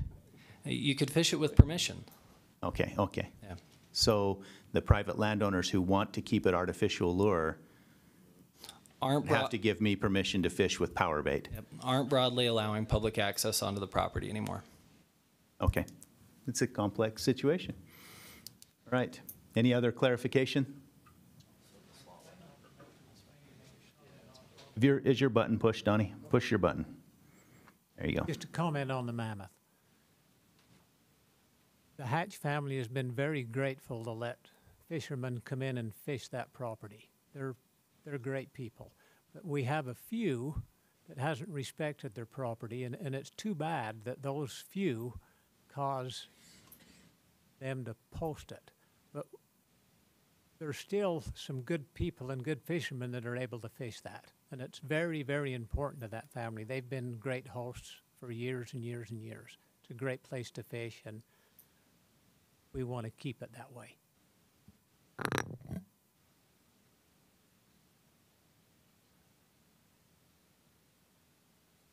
Okay. Everybody clear? Any other points that the RAC chairs want to make, Randy? I'd like to make one. Sorry, my hearing aids were. My phone was calling my hearing aids. Carl, at the northeastern RAC, it was reported that all but 6 feet of this Mammoth Creek is private. That's what was reported to our. Might present some crowding issues. Yeah. So, anyways, there is not a lot of public, sounds like, on this one. That's what we were told when we asked that very question. Okay. All right. Board discussion. Anything that we need to discuss before I call for a motion? I think discuss Mammoth Creek. To think about it, I think we can probably do this in 2 motions, right? But let's discuss whatever we need to before I call for those motions. One question on the kokanee on the limit. Was there any discussions on that in any of the racks? Randy, it's currently at 3 fish at Flaming Gorge? That's correct. Okay, but Ken's just asking for an action log. That would be action log. Yeah, that wouldn't be actionable here. He's just asking to look at that for the Flaming Gorge waters, which I think is something simple to do as far as asking them to do it. I don't even know if it needs an action log to see if there's a feasible, if there's a reason. To go from 3 to 4, yeah, I don't understand that because we haven't been presented anything. But Trina, is Trina here? Trina, can you comment on that? Since Kevin's interested. Yes, thank you. Welcome from the long trip. Yeah. It's a big long trip from Vernal to here. It is. Lots of traffic. Yeah, Trina Hedrick, Northeastern Regional Aquatics Manager. And we do get that comment almost every year in our angler survey in the general comments section. And the reason that we haven't addressed that or haven't made that change is because, especially in the last 10 years even, we've seen a major increase in not only angler catch rate and harvest, but we've also seen greater impacts where we have a larger lake trout population that is competing with one another. And of course, their major prey base is kokanee. So that's why we are increasing the number of lake trout that we want people to harvest, especially of those smaller fish. And then we also have burbot, this new invader that is also predatory. So we have more anglers. Just as a comparison, from 2003 to 2013, we saw a 151% increase in the number of kokanee caught by anglers. That went from 38,800 to 97,400. And then the number harvested increased by 87%, 23,000 to 43,600. So you can see we've had a major increase in what anglers are doing. And boy, that's the number one fish that folks are targeting for that, especially the summer portion, and they are getting very effective and very efficient at catching. And of course, who doesn't like to harvest kokanee? They're delicious. So, and then of course, lake trout and burbot consuming more, and we don't have a good handle on the number of fish that are consumed there. So perhaps we've erred on the side of caution, but you can see why we are cautious in terms of keeping that limit to just 3. What about Wyoming? So Wyoming has, I don't know that they've had that discussion either, but they tend to err even more on the side of caution than we do, and they have more burbot than we do, and a even larger lake trout population, just because of the habitat in their section. So they're going to be, and these krill data that I just presented, that was lake-wide. That was both Wyoming and Utah. What's their limit? It's the same. It's the same, okay. Okay, thank you. I just wanted to kind of couple something to what Trina said. Also on top of this, Wyoming is actually currently doing a study looking at kokanee populations in Flaming Gorge Reservoir. And one of the things they're looking at is basically the amount of harvest that fishery can sustain. And one thing that we want to do is we really are kind of holding off for the results of this Wyoming study to come in, because that's going to help guide a better recommendation on what that fishery can truly sustain. So it's on our minds certainly to consider that regulation, but we really want to see the results of the study before we move forward. I think that makes sense. A lot of study already going on there that one more question we might not have been aware of. So, did you discuss this at the tri-state with Wyoming this past year? And you're in agreement with them, they're in agreement with us?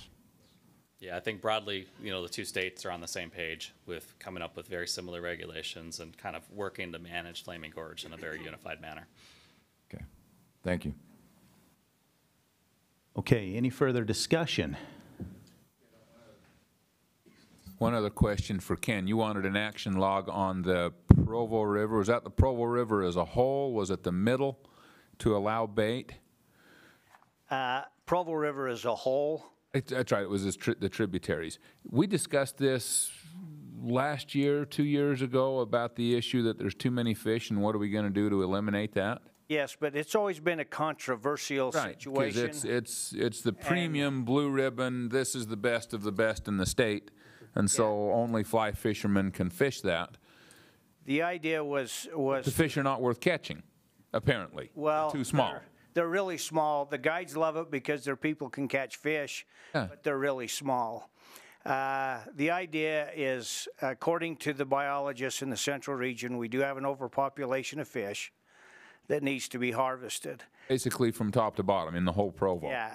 Well, and at least in the middle and the lower, yeah. I say more the middle and lower, because that's where the best fly fishing is. So the idea was just to have the division do a study, maybe a survey, contact the fishermen, and see what the fishermen expect, and go from there. That's the easiest way. Last time they tried to change it, all hell broke loose, to put it. Yeah, it was. There was a lot of controversy. So this is just, again, to look at. What are we going to do to increase? Do you want to increase the size of the fish? Or are you okay with having a bunch of little fish? Yes. The idea is to have the division check with the public, the fishermen, and find out what their desire is, and also what's best for the Provo River drainage. Right. Randy, comments on that? I can't imagine that we haven't already been involved in that exact discussion. So, having been listening to this over the years, so. Yeah, this has come up before, but this kind of ties into some of the stream kind of review stuff that I talked about earlier.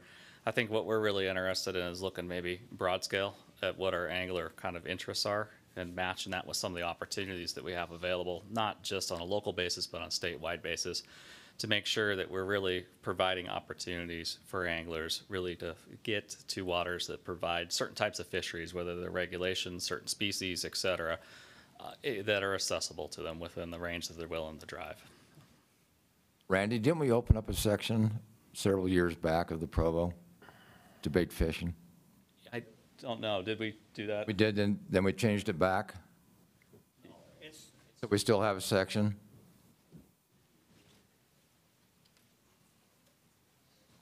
Chris Crockett, Regional Aquatics Manager in the Springville office. Yes, there's actually two different sections that are open to bait anglers.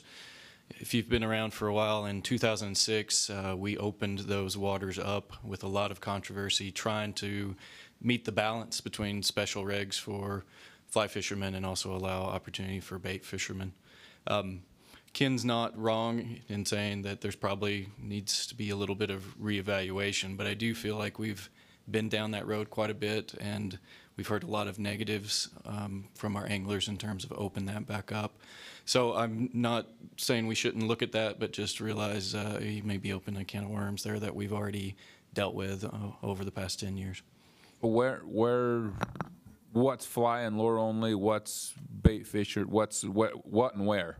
So from Utah Lake up to the Olmsted diversion is bait is allowed. General. Is that considered the lower? Yes, sir. That's Okay. the very lowest section. Very lowest of the lower. I'm going to say lower is from Deer Creek below, isn't it? Correct. Okay. Correct. And then the middle section would be that area between Jordanelle Reservoir and Deer Creek. Deer Creek, and that's still artificial. And for the vast majority, there is a portion in that area as well that does allow for bait. To try and accomplish the same thing, trying to clean out more of the fish and allow more. Yes, sir. Okay. I can't believe nobody in the room laughed when he said we'd be opening a can of worms. Probably should have said a can of corn instead. There you go. Just pun intended. You guys are way too serious in here today. I've got just a suggestion. Just a suggestion on this problem. If we do have this problem, why can't we do a little of both? We could have some.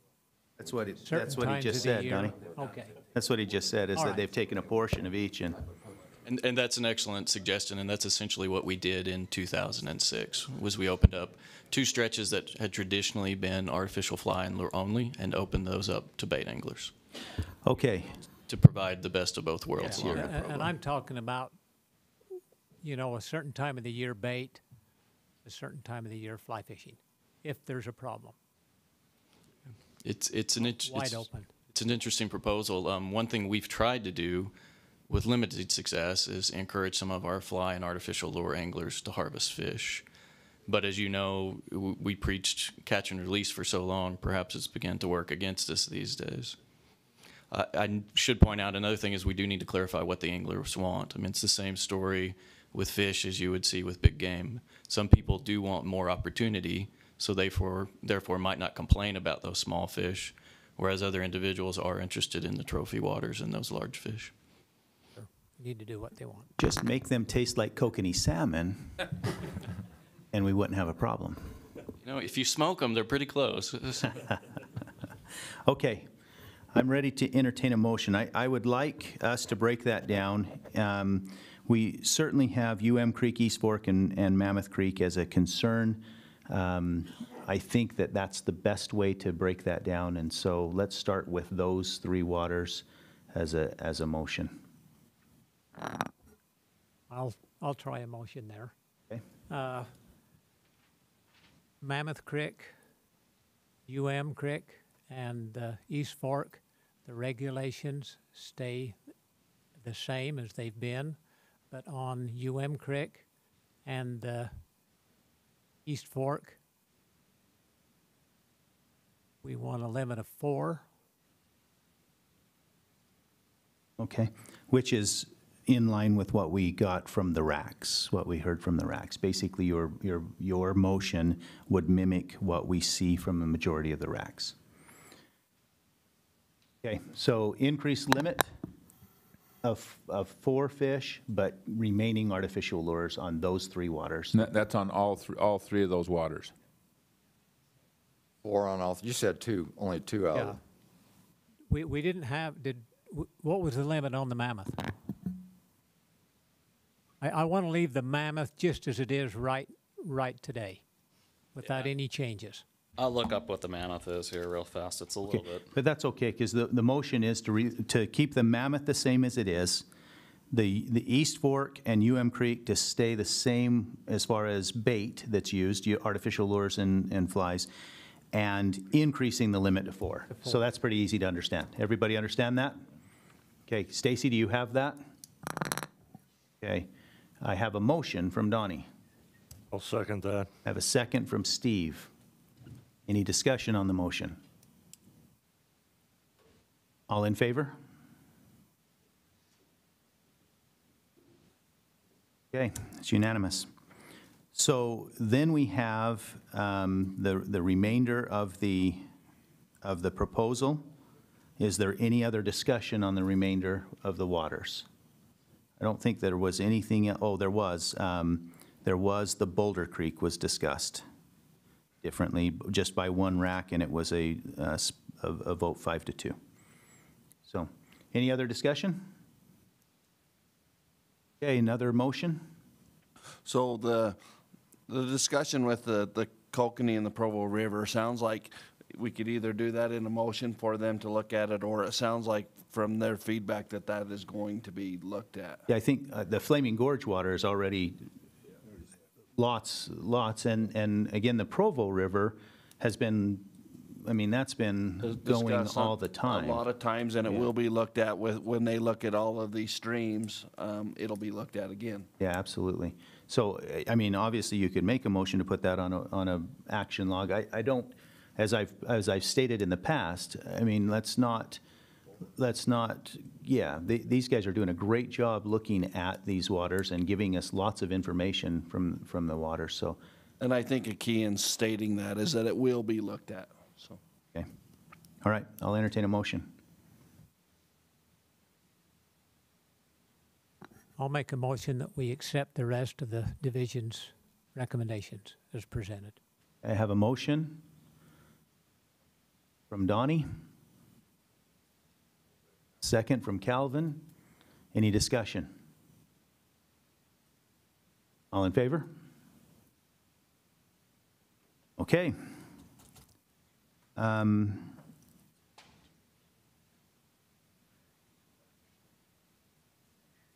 Chairman, it sounds like, I mean, the reoccurring thing today was we have lots of waters where we want to get fish harvested. Yes. I mean, is there a way that we can make a designation in the guidebook that we'd like to encourage harvest? in this area. I mean, it may not, but I mean, I go to the Creek, but I don't know there's too many fish there, and we want fish out. I think what Donnie indicated, if we educate, that may help, but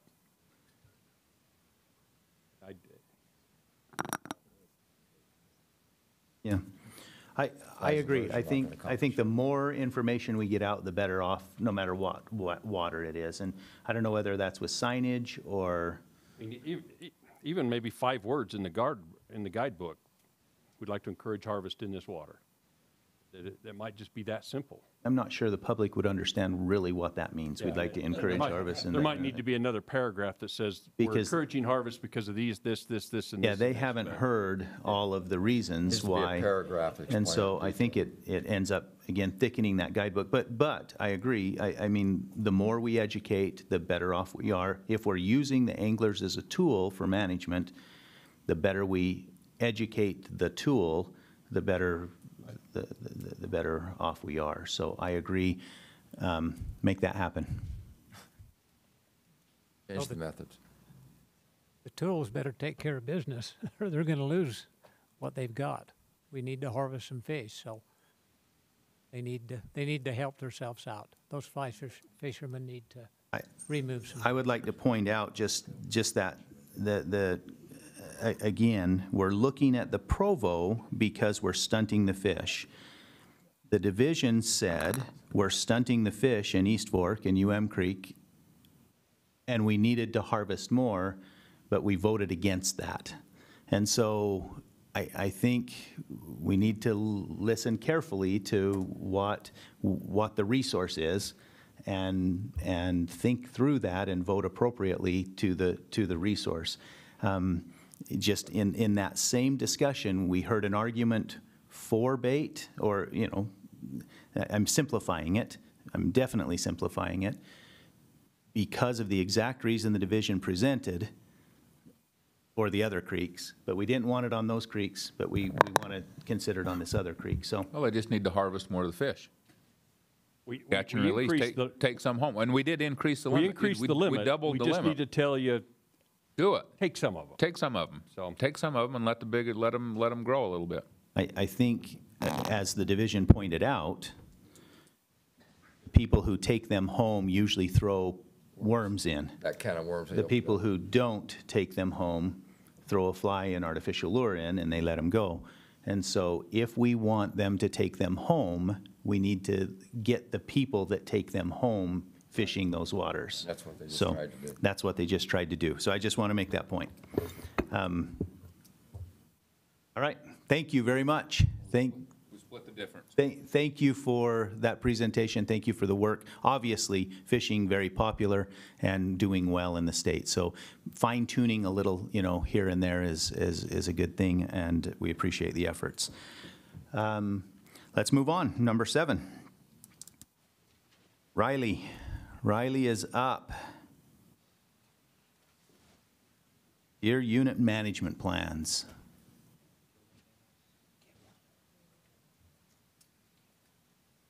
I don't want to open the can of worms about baiting deer, but it seemed like it needed to be said right then. Whoa. Don't be a bad apple. Don't want to go there yet. All right, that's enough. Thank you, Mr. Chair. My name is Riley Peck. I am the Central Region Wildlife Manager, and we're going to present our Central Region Deer Unit Management Plans. Just by way of introduction, the Unit Deer Management Plans are revisited every 5 years. They are in conjunction with the statewide range trend studies. In the Central Region, our range trend studies were completed in 2017, so following that, we are reevaluating the plans and bringing those forward today. Deer plans are kept within the sideboards of the statewide deer management plans. That is consistent with the plans that we are bringing forward today. They all stay within the sideboards of that statewide deer management plan. There is one recommendation that we would like to look at that would affect the statewide plan. I will show you that in a minute. Specifically, this is the area that we are talking about, Unit 16, 17, 18, and 19, right there in the middle. Some of the most common questions we get when we are talking about management plans are our population objectives and our buck-to-doe ratios. And at this time, we are not asking for a change in either one of them. We're going to recommend continuing with both our population objectives and our buck-to-doe ratios.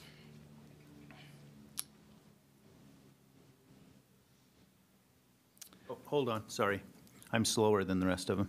Oh, my bad.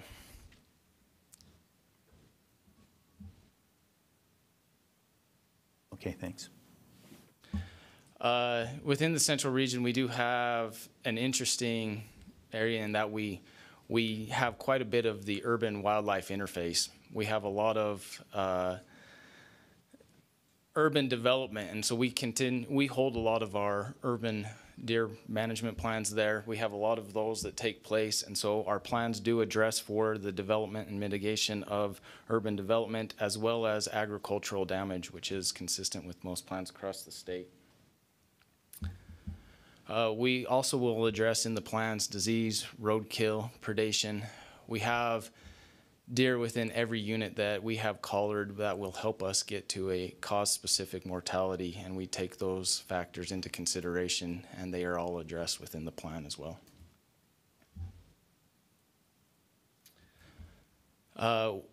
We have a strong emphasis on habitat improvements. That is consistent in every one of the plans. We will continue to work with that 5-year range trend study and evaluate that. The biologists go on spring range assessments every year with our habitat section and take that into consideration when addressing the plan, as well as going on spring range rides throughout, well, not only the spring, but throughout all the summer and the fall. We also look to get specific in areas that we believe need improvement and recommend those improvements through the Watershed Restoration Initiative and use that program whenever possible to help address some habitat needs.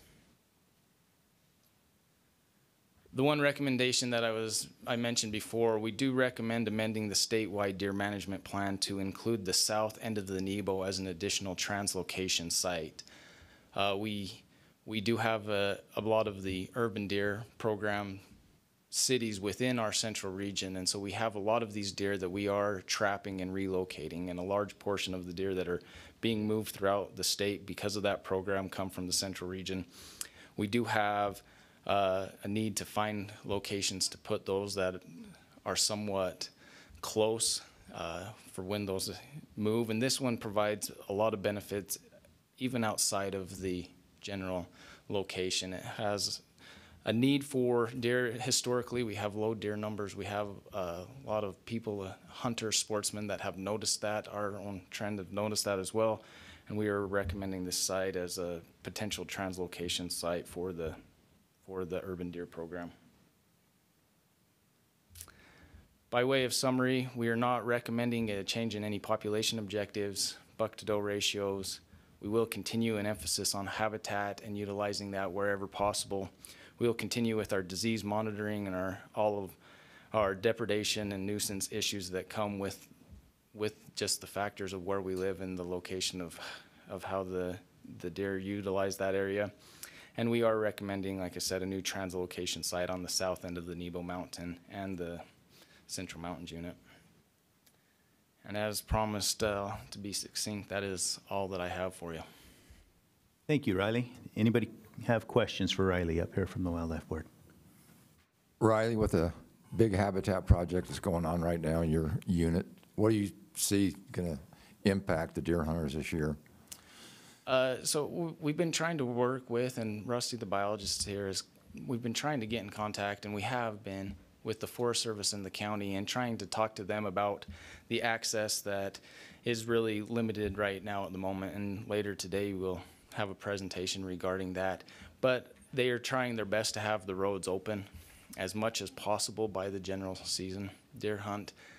So we are hoping that, you know, the negative impacts on that as far as deer hunters are concerned can be as little as possible. A lot of that is out of our hands, and we're trying to do the best that we can to inform deer hunters that have the muzzleloader hunt and that is taking place right now on where they can go and helping them, and we are taking a lot of calls on that. But I'm hoping by the general season that most of the roads will be open and our access will be a little bit more than we have now. A lot of the winter range is burnt, so you have some plans for feeding if we have to feed this winter, what we're going to do, or just... So we can evaluate that as we move on. I think right now we are taking one step at a time and evaluating what needs to take place in the immediate future. But there is, within the statewide management plan, there are factors that address when feeding is necessary, and we will follow the plan in that situation as well. You're saying you're going to start buying feed now and be ready to... Stockpiling it. Just give an update. I think that with those discussions that you've had, I did hear at the fire yesterday that the southern end and then the two roads that go in the wilderness area, they did open up today. Yeah, that is great news. Any additional questions from the board? Questions from the rack chairs. Dave. I just had a question about adding the Nebo translocation site to the general plan. Is that something that the board can act on today, or do they have to wait a few years for that to happen? Or I believe that is my understanding is that they can. If they were to vote on that today, then that would be an amendment to the statewide deer plan.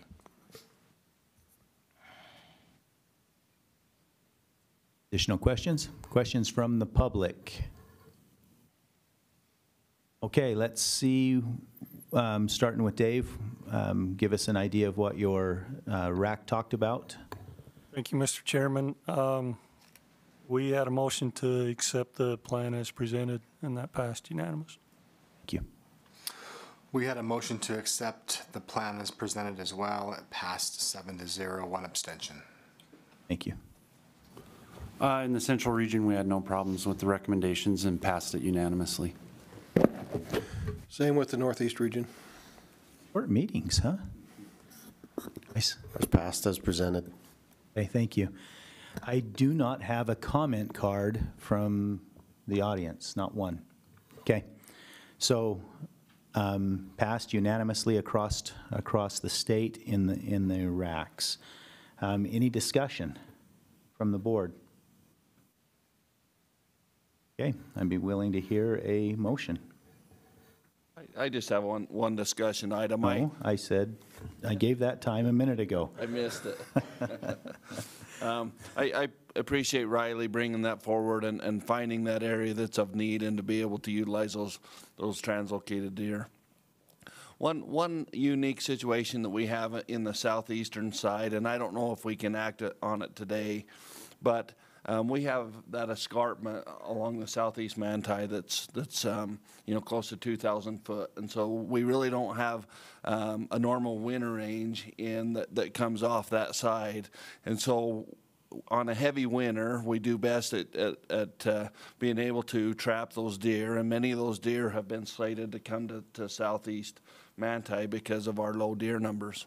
But as we come down, we're faced with a unique situation in that we have a hard time getting those deer to the winter range because you have to gain that 2,000 foot of elevation.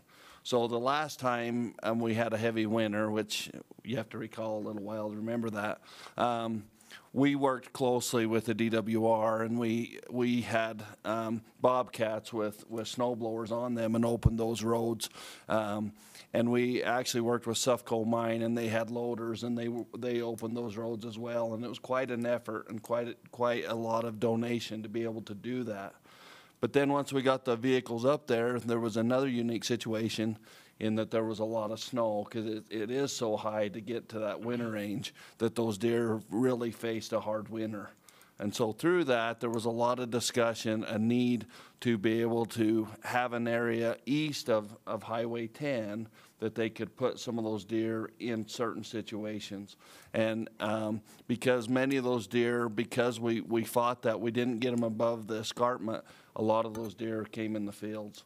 And so I would just ask that the division look at when they can to be able to find a location that would make sense. So with all that discussion, what you're saying is we translocated urban deer into farmers' fields. You said that. Perfect. Okay. And so what you were just saying is we need to carefully look at where we're translocating deer. That, or I think there's some real opportunity out below town in the desert that on those years that they need to, that they could do that. But I'd like that to be looked at by the division. I'm by no means saying where that needs to happen, but just to have that discussion. Okay. Yeah. Putting them clear out in the San Rafael. Yeah. To compete with the sheep. Horny toads. All right. Okay. I'm ready to entertain a motion on this. Make the motion that we accept it as presented. Okay, I have a motion. Do I have a second? Second from Steve Dalton. Any discussion? All right, all in favor? Unanimous. Okay, thank you very much, Riley. Appreciate it. Moving right along, let's hear the annual report from the conservation permit. Justin, our wildlife section chief. Understand there's been lots of promotions in that whole section, so is that what we're still calling you? Graham Poobah of wildlife? Section chief's fine. So, good morning. Good morning.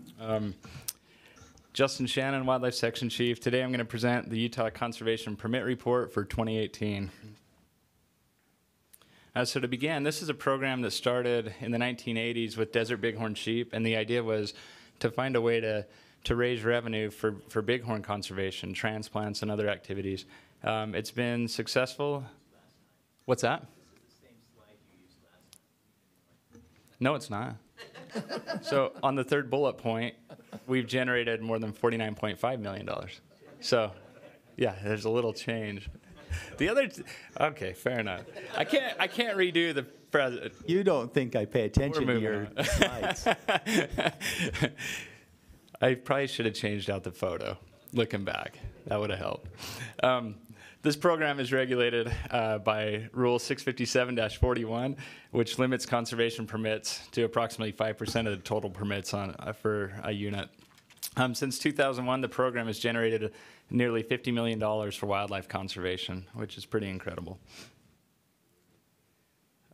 This slide's also similar, except we added 2018. This is the number of conservation permits issued in Utah over the last 17 years or so.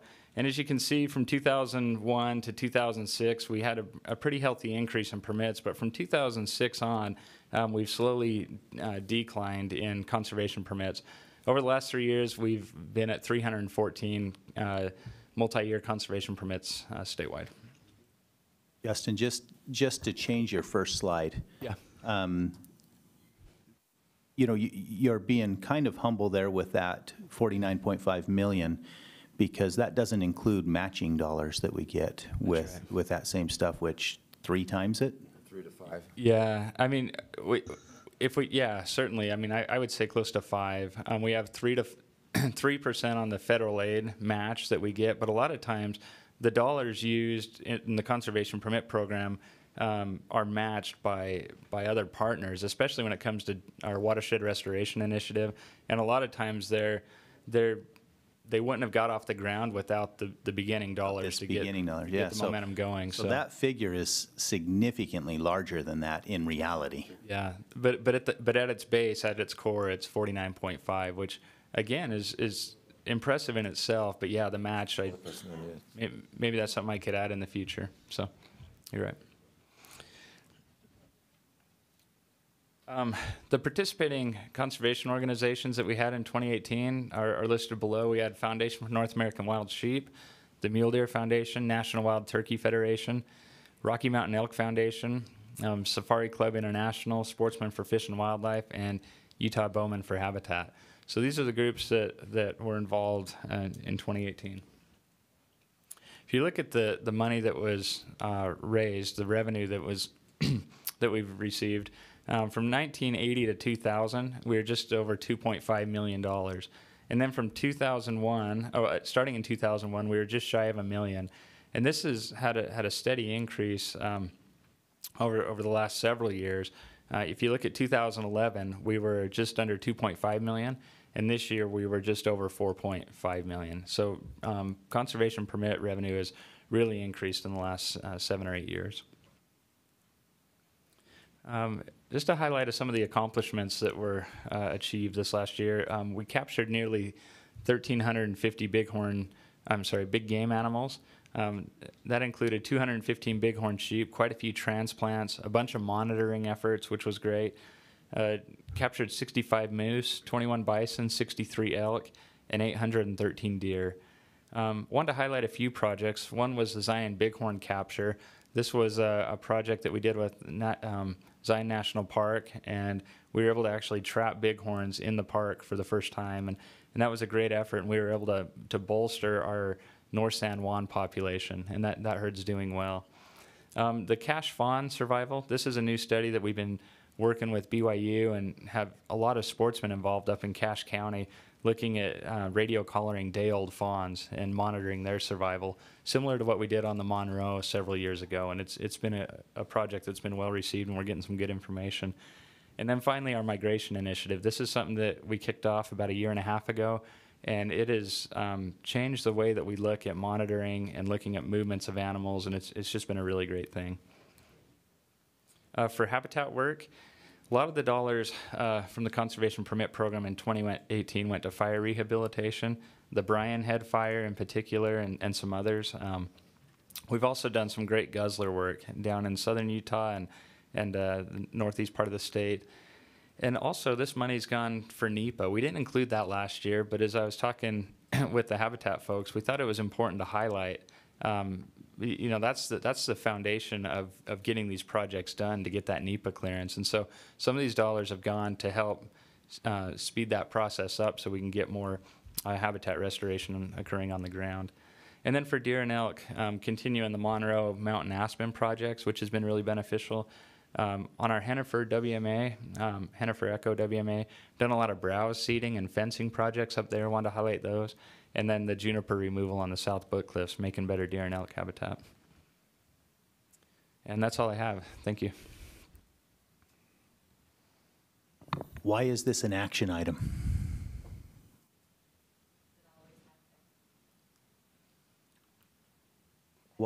What's actionable? Just to accept the report? Yes. We're down. It seems like this would be. We're not going to accept the report. It seems like this portion of this meeting should be informational rather than action. I would move that we make it informational in the future rather than an action item. It would be very offensive to Justin for us to vote to not accept his presentation. We want new slides. We want different It pictures. would be very for crying personal. out loud.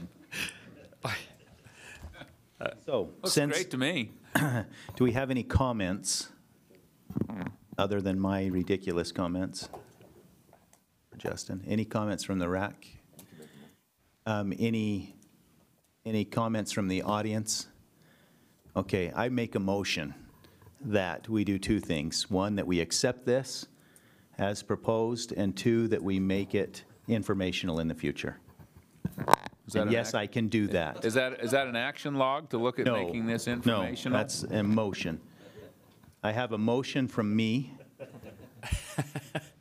Do I have a second? A second from Carl? Any discussion? All in favor? Great. I even voted. You're welcome, Justin. Thank you. Perfectly fine for the chairman to vote. I know. Other than a tie. I know. We usually don't, but it's okay. I felt necessary. I felt it necessary today. So, Kenny, you ready? I'm ready. This is your big day. My slides are similar as well, so before you all get offended. But now we've made you nervous, huh? I think that's the same picture I used last time. Might be. I must say, though, sitting in this meeting, I bait fished so much as a little kid, my sister still won't eat Velveeta cheese. I don't know if it impacted corn. Neither do the rest of us. But that was fishing Surprised cheese. we eat corn still. I think about it every single time I eat Velveeta cheese. I do. Worked like a peach. I think about fishing because that's what Grandpa learned me to fish with. You really ate that stuff. Oh, yeah. All right, thank you, Mr. Chairman. Kenny Johnson, the Admin Services Section Chief here in the Salt Lake office. We have completed our conservation permit audit review for this year. I'd like to acknowledge Sarah Scott, who's with me today. She's our one of our finance managers. Her and her staff do a tremendous job to help work with the groups and compile all this information and put it in a format we can all read and understand. So we'll jump right into it. Justin kind of covered the important aspects of how the program works. I've got a couple slides. We'll just kind of fly through them here. I think everybody knows how the program works. A small percentage of permits are awarded to the qualified conservation partners, and these permits bring in critical revenue for wildlife and habitat projects. And then I think above and beyond that, the actual conservation partners provide vital manpower that we just can't always supply on the ground to get this stuff done. And so that's just a really quick overview of the program. Like Justin mentioned, 314 permits awarded this year. They are marketed and auctioned off to maximize their return for the benefit of wildlife. And this year they generated nearly $4.6 million. I want to stop you right there. Why does the same permits for the last 3 years, why are we getting more money each year for them? You know, I think it's a testament to what's happening on the ground. I think the wildlife product is awesome. I think demand is through the roof. I mean, we've seen that recently. The demand is really high for hunting opportunity in Utah, and I think it's world class and second to none right now. And so it's just supply and demand, and demand is through the roof.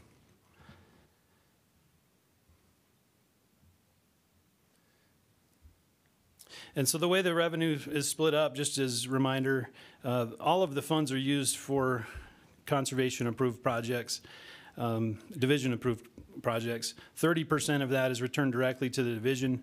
60% is retained by the group, and then they spend that on division-approved projects. And then the groups keep 10% for administrative costs to help cover the program. The audit itself, the review covers really three major things.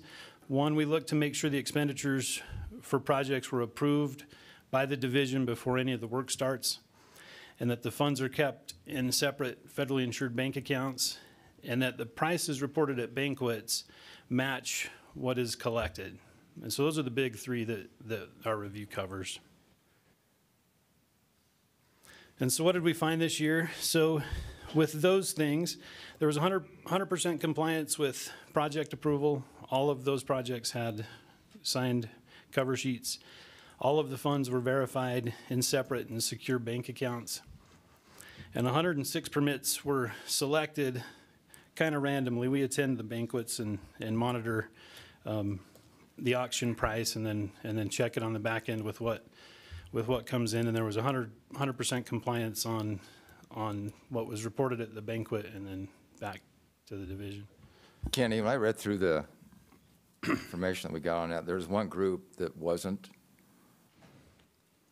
there wasn't a price determined, for SEI. All the other groups had, large numbers comparable to what the amount of dollars they had. Yeah, we didn't have anyone that attended a function for them this year, so we didn't check one on the ground. And so one of the notes I took is that we'll make a concerted effort to send somebody to those. So there's somebody at every conservation group auctions to verify those prices on the permits. Correct. We don't force it to happen from the administrative standpoint here. We don't make sure somebody's at them, but for the most part, it works out that we have representation there, and then they report those fees back to me. And they only have a couple of auctions anyway, so I know it's other groups have large numbers, but I just think we need to make sure we got representation from everybody to keep it straight across the board. Yeah, so I've got a note for next banquet season. We'll keep an eye on that for the future. And we're actually working on a way to maybe make some of the back end of this electronic, and that will help as well, Byron. So yeah, I appreciate you pointing that out.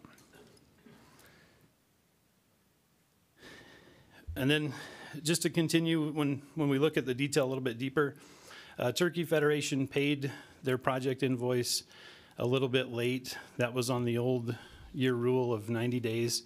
I've since talked with them, and I feel confident that won't happen again. I think there was miscommunication between the Western people and their headquarters, and they seem to have updated their process to where that won't happen in the future. And just a reminder that with the new rule, these must now be paid within 60 days of invoice instead of the 90. So we've tightened that timeline a little bit. Then just a couple of little minor administrative things. Mule Deer had underdeposited their permit revenue funds by that $1,600, and then over the course of 17 and 18, the interest they earned didn't cover their banking fees, and so a small amount of money totaled up to that $561 that they should replace in the account as well. And then lastly, the Wild Sheep made a duplicate payment. They caught it, let us know, and have reported that those funds have been returned to the account. So they paid twice on that $16,000 invoice. And then moving forward, just to reiterate, and again, the groups have been open and willing to work through this and great about it. Just a reminder, we do need the invoice paid within the 60 days for next year. And then just by way of what we saw this year, we just want to reiterate that the groups need to deposit that initial permit amount correctly up front, and then take care of any of their transfers, the 10% admin costs and account interest. We want those completed by when we take the snapshot of the audit September 1st on that deadline. And then just a reminder, we did change that rule that, excuse me, for in the future, all future interest will be used for projects. And so those are just general recommendations for everybody. Kenny, just another question on that first.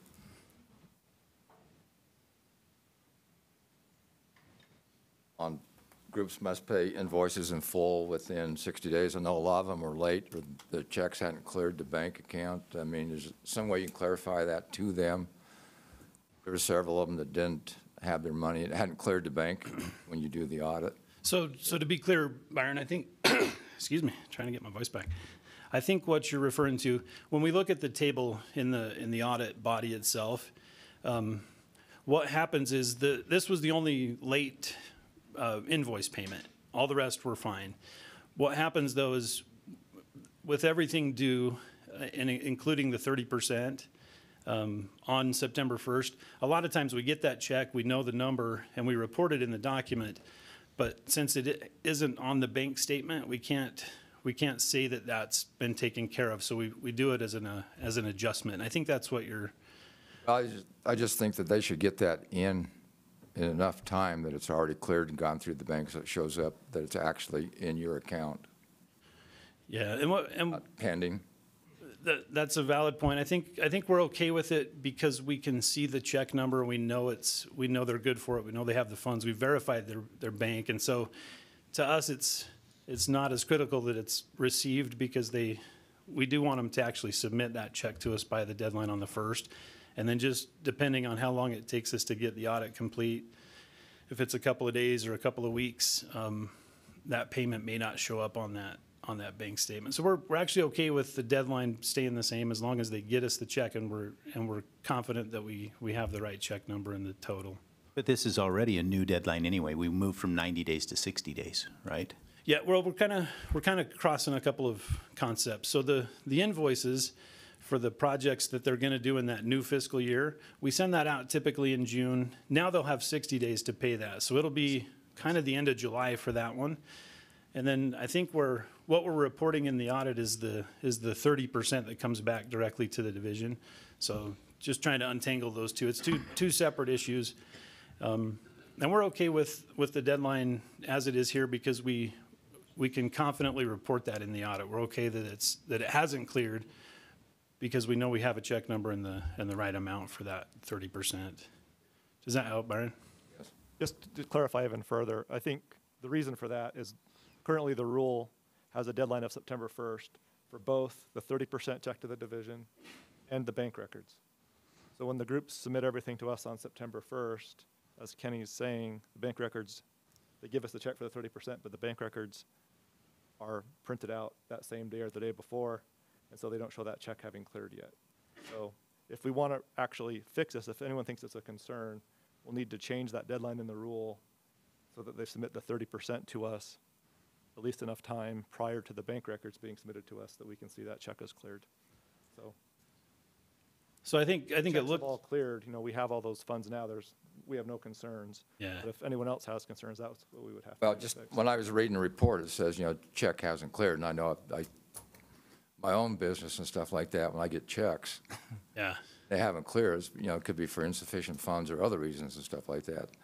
I just want to make sure that, and all the groups have been good over the years, I know that and stuff like that, but as a pure audit, I just want to make sure that they get it in time, it's in the bank, and it's all accounted for. Because when I read through that, you know, check hasn't, you know, yeah, funds haven't cleared, kind of just sets off a little red light. No, I totally understand that. And so the way it would work is, so for the audit really covers the snapshot of the previous 12 months. And so in the next audit, that would all be accounted for and show up on the bank statement. So we would see it in that September account balance. That's why we're okay with it. We know they have the funds to cover and clear the checks. We're okay with it there. And then we do account for it in the following year's report. So hopefully that. I just know, because this is an action item that was brought up on this audit and stuff like that. I just want to make sure that we're covering all the bases and stuff like Carl, that you feel confident with what's being reported and what we're.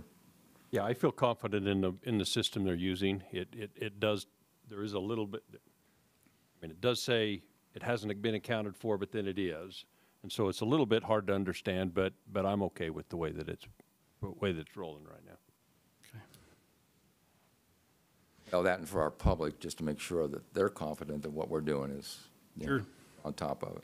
Yep. And I mean, the way I see in this audit section, it's a different audience. And as I've recommended before, I think we should, as we have spent the 2016 money, which we have, we do a little different audience report of 2016, and that should all be cleared up. It should all be done. And at the bottom end, there's, look, this is what great things happened with this money. Now, the audit report has some things that roll and go into the next year. But once we've spent the 2016 and 2017 money, which I believe we have at this, I believe that some time should be taken to pull that data out for multiple audits and tell the 16 story and the 17 story separate for a little different audience. Yeah, that's a valid point, Carl. We took that to heart last time we talked at the other one, and we will make some changes to a format and publish that out there where people can see the funds and where they went. Kenny, I appreciate the work you've put into this, and I think we're getting to a really good position of telling this story better, and rather than have people wade through this 100-page document, they can go through something very quickly and see what's happening. Okay. I appreciate it. All right, thanks. And then I think lastly, I just had the overview of the revenue in the table form, if you guys want to take a look at that for a minute. Again, the way we read this is, so anything pre-2018 there on the far left with the group next to it. And then the new project revenue for this year with interest. And then that gives us the total project revenue available. And then any expenditures that we verify during the audit year, the current audit year, and then what we verify in the bank accounts at the end there. And so the bottom line is kind of I mean, you can look at them group by group. The bottom line is interesting. We went from the 3.5, added, almost 3 million to it there. And then from that 6.3, we spent down 4.2 of it and have about 2 million left over. So it shows me that we're actively spending those funds and we're spending them quick. So that's a positive thing.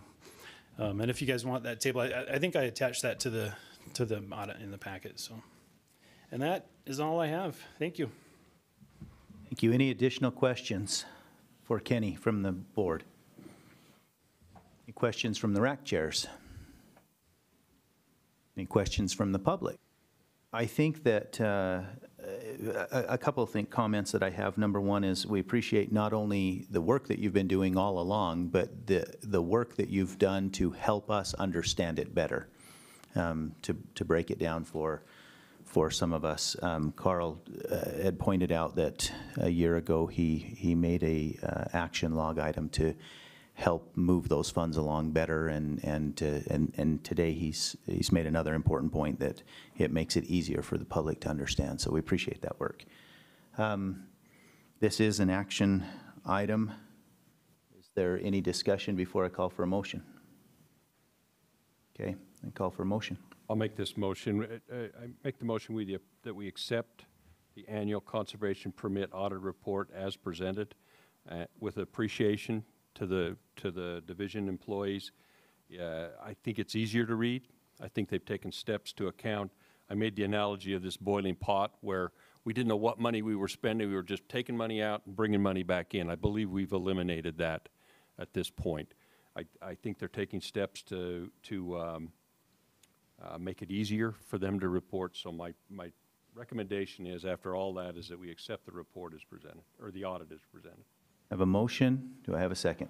I have lots of seconds. Choose one. Donnie said it out loud. Donnie gets it. Any discussion? All in favor? Unanimous.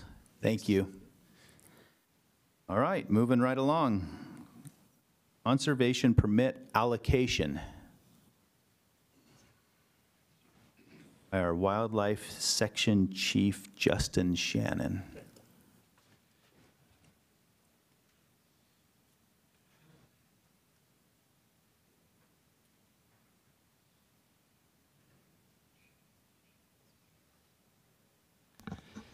Okay, thank you. Today I'm going to present the conservation permit recommendations for 2019 through 2021. This information comes before the board every 3 years, and our last 3-year cycle is up, and so it's time to do it again. For the multi-year conservation permit allocation process, the DWR followed R657-41 to allocate these permits. And the groups that participated in this year's draft was FNAS, MDF, NWTF, RMEF, SCI, and SFW. And this conservation permit allocation process took place last Thursday. Bowman wasn't on there? What's that? Oh, Utah Bowman? Nope, Utah Bowman was not part of it this year. So.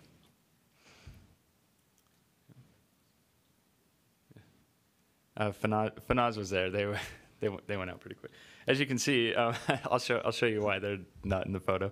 But this table's busy, but it shows which permits were issued to which conservation group. So on the top row, you have the conservation permit species, and on your first column, you have the organizations that participated in the draft this year. On the far right, you have the total number of permits. So you can see FNAS, they received 16 total conservation permits. MDF received 72, and so on and so forth. Throughout the process, one mountain goat permit was not allocated, and Byron would like to bid on that now. Well, we have some rules in place that we're going to follow. The price is $20,000. Yeah, it's true. I mean, just the way that the process works out is each conservation group has a credit, a total credit given, and at the end of it, none of the groups had enough credit to bid on the mountain goat, not bid on it, but to obtain the mountain goat permit, and so that will go back into the public draw, which is fine. Permits, you received a handout, I think that was sent out Friday, that had a breakdown of which groups received which permits, and so if you want more detail, that's found in the packet that was provided. And then after the conservation permits were allocated, there were no trades proposed by the conservation groups. Have a couple of corrections on hunt names and boundaries. In May, the end of May, the Wildlife Board approved a list of conservation permits that we could take to the groups. One of those was for deer, a Book Cliffs Bitter Creek South hunt, and that hunt just simply does not exist for deer. I think the intention was just to have the Book Cliffs, be able to hunters to have the north and south permit similar to what we've had in years past, and so we're asking the board to change that name from Book Cliffs Bitter Creek South just simply to Book Cliffs so we can have consistency like we've had in years past. In addition to that, the North Slope Summit permits that we brought, some of those were for archery and muzzleloader hunts. As we looked at that closer, as we were going through the permit allocation, we realized that that limited entry hunt for the North Slope Summit only has a rifle hunt. And what we did the previous 3-year cycle was just have any weapon hunts for that. And so we're asking the board to have all 5 of those permits be for any weapon, no archery or muzzleloader hunts because they don't exist for that limited entry area. For cougar, we're recommending changing the Ochre Stansbury to the Ochre Stansbury East because as was voted upon by the Wildlife Board in August, the Stansbury portion of that unit was made into a harvest objective, and so we wanted to make sure that the permits that the conservation permit or the groups were getting was only valid for split or limited entry units. And then finally for moose, several years ago, we added the Central Mountains to the moose permit, and so the public hunter for several years has been able to hunt the Wasatch Mountains Central Mountains moose permit. That name change was not updated in the permits, in the recommendations that we brought in May, and so we're hoping that you would approve that as well for that permit to be for the Wasatch Mountains Central unit. So, clear? Any questions on that? Go back to the top one. That hunt does exist, the changing the Book Cliffs Bitter Creek South. Not for deer. Yeah, for deer, we have the Book Cliffs, the entire unit, or you can hunt the north or the south. That exists for bears and other things like that, but not for deer. For deer, you can draw a south tag or a north tag. Correct. You just said it doesn't exist. Well, the name that we brought to the board in air was the Book Cliffs Bitter Creek South, and that hunt doesn't exist for deer. We have the Book Cliffs South for the rifle, but it doesn't include the Bitter Creek portion. So just strictly name changing is what I'm. So what you're saying is that. Oh, okay. Sorry, the Bitter Creek part. Yeah, sorry. Okay, I was going to keep telling you that there is a South Book Cliffs hunt for deer. There is, and I apologize for it's not the Bitter Creek. So you're dropping the Bitter Creek. And my water bottle. So. Yes, dropping and the south, because this permit holder should be able to hunt the north and the south. Both. Yeah, both, like they did in the previous. Yep. The DWR did not receive any single-year applications for 1-year permits from the groups, and the permits that are designated as single-year, they'll be held for groups that may apply over the next 2 years. And that's all I have. Thank you.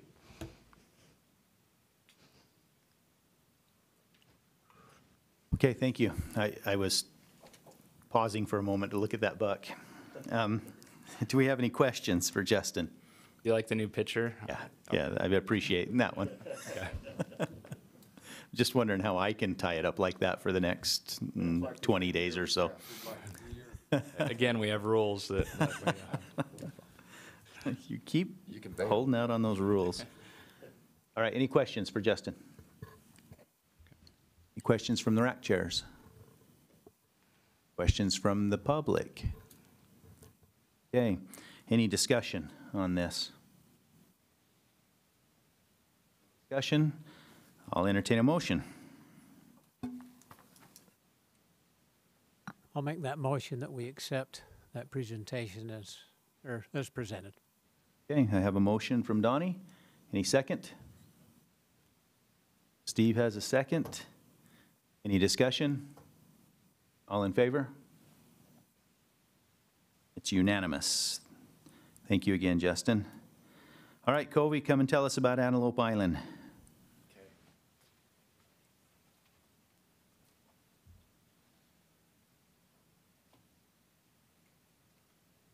Yeah, there's no fires out there, is there? Not yet.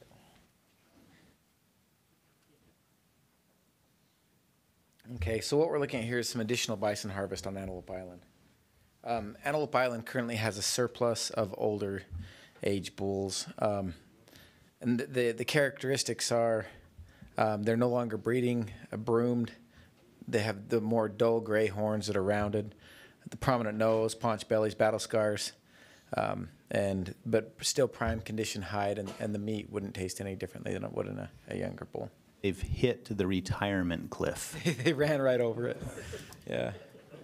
Just quit. Age. Yeah.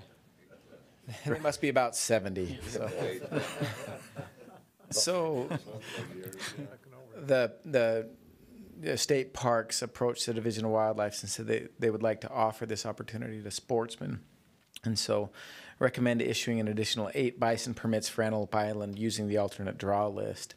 So the reason for that, using the alternate draw list, is that these hunters would be told what type of bull they would be expected to harvest.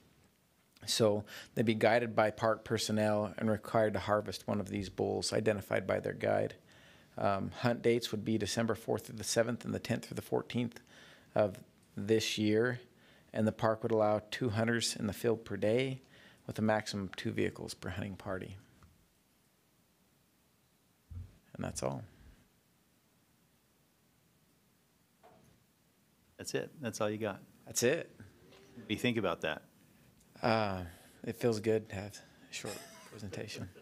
It doesn't change anything else on the other tags that are out there. It just adds to. No, and the park approached us earlier this year and said we would like to, we have older age class bulls that we need harvested, and as we go through the draw, we'll tell the hunters which bulls they can harvest. And we said, no, the draw doesn't work that way. When you draw a permit, it's a hunter's choice permit, and you get to harvest the bull that you'd like to harvest. But if you still have this need to harvest these older age class bulls, we'd be willing to take that to the board and work with the Park Service to have some middle ground where before the hunter accepts the permit, he knows what he's going to harvest. So they will be telling you which bull to harvest. Yeah. In essence. Yeah. Yep. You have to shoot the one they show. This is one of the bulls that we need removed. Perfect. They don't have a retirement home? Any additional questions? Cliff. Going off the cliff. They clipped out. Questions from rack chairs? Questions from the public?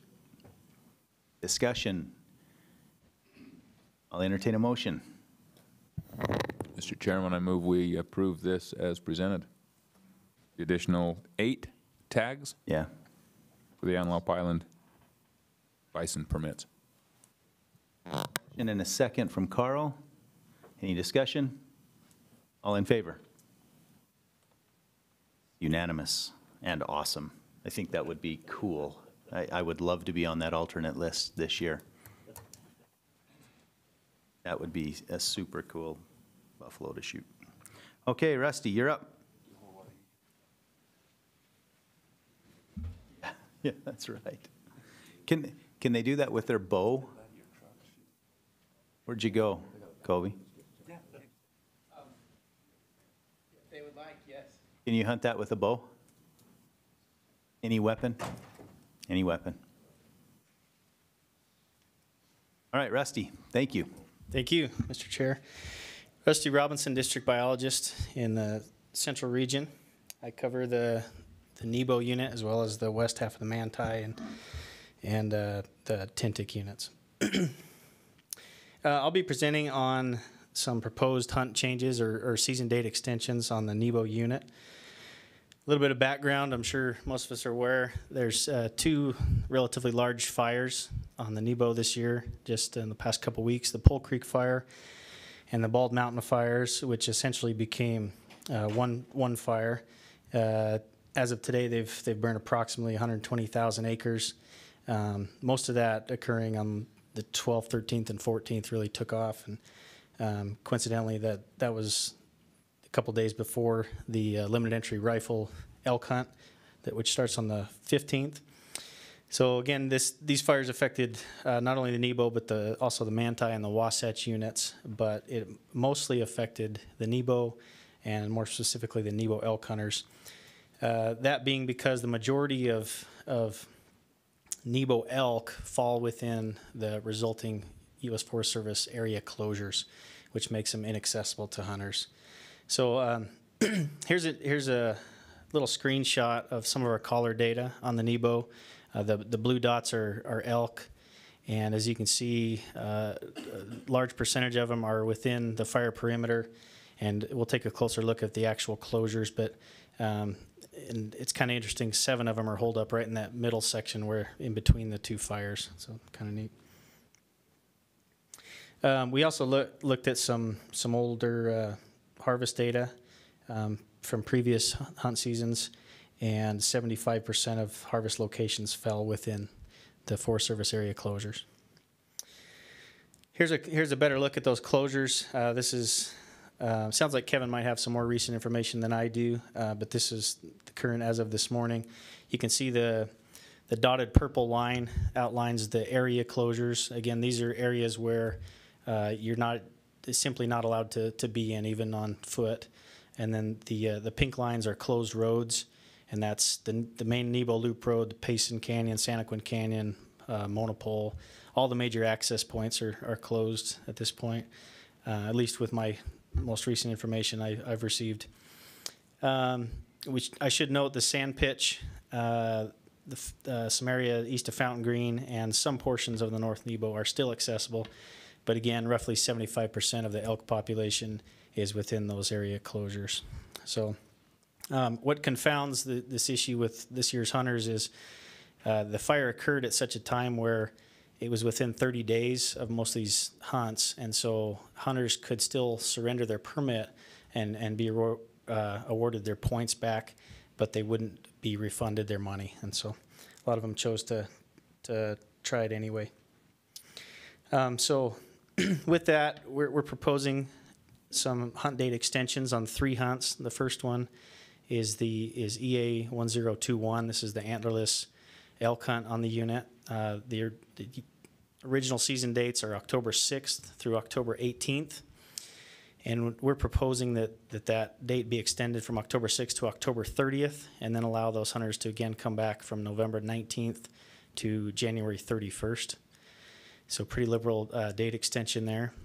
And then the limited entry any legal weapon bull elk hunt, which usually runs from September 15th through the 23rd.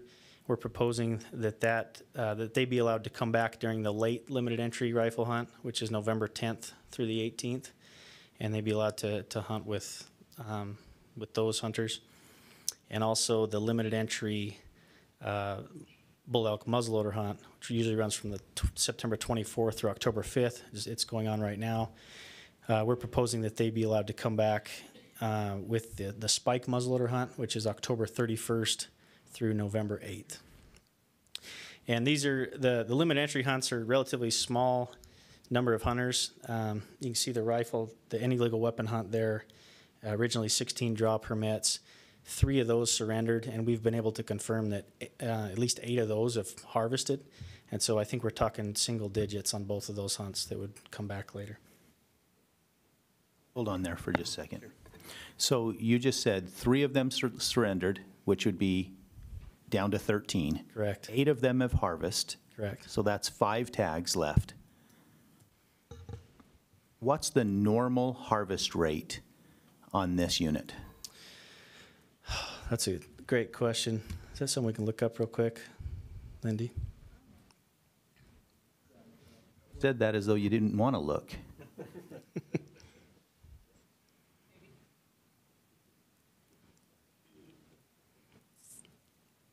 It's relatively high. I want to say it's up around high 80s, 90%. Of course, I'm going to look stupid when she comes up with the real number.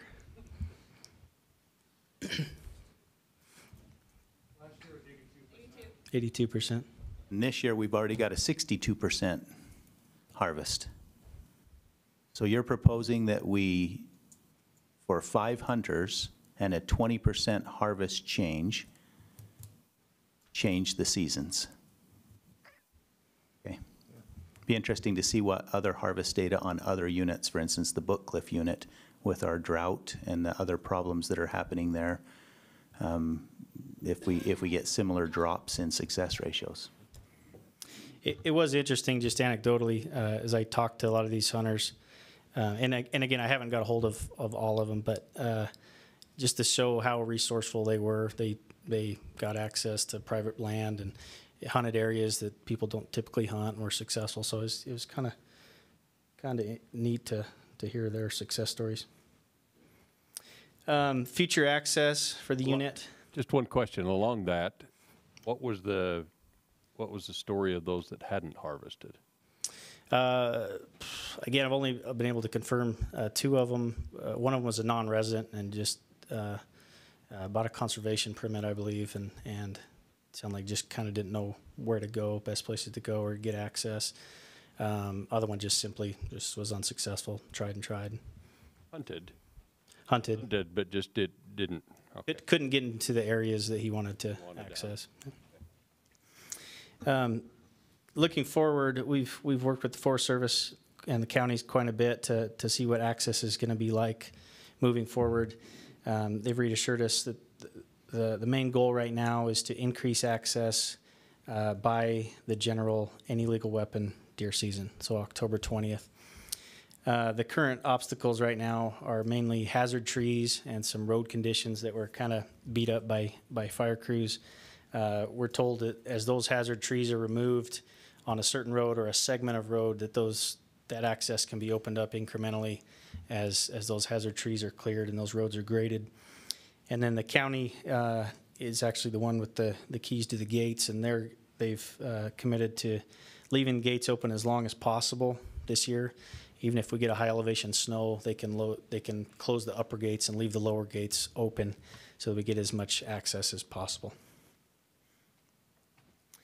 So in summary, we're not recommending changes to the deer, bear, cougar, or once-in-a-lifetime species hunts. And these change proposals are due to access closures and public safety concerns due to fire. And I want to point out that we don't anticipate doing something like this every time there's a fire. We have fires all over the state all the time. We felt like due to the timing of this fire and the sheer number and percentage of elk that was just inaccessible to hunters, that this was a unique enough situation to ask for hunt extensions. And it's also important to point out that this unit is currently over objective, so any success we have on antlerless harvest will help us get closer to objective and also create fewer mouths on the mountain as this habitat regenerates from the fire. Thank you. Thank you. Any questions from the board?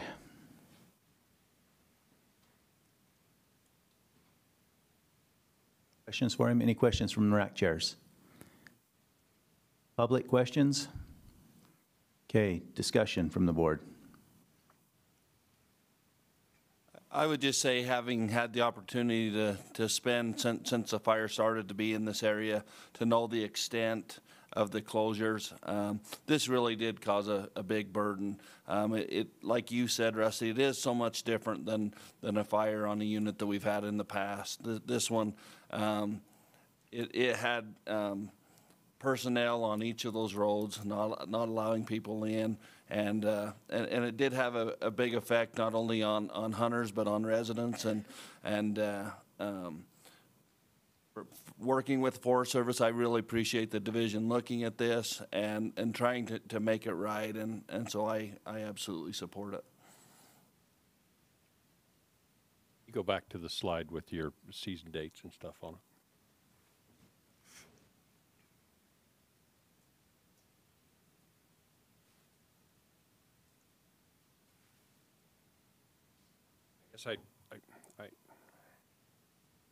We had an issue with buffalo, and we extended some tags. Now we've had a fire, and we're extending some tags. I worry that we're getting into it when all of a sudden the hunting's hard. We take some action, and hunting can be hard, and sometimes hunting isn't fair. I agree, Carl.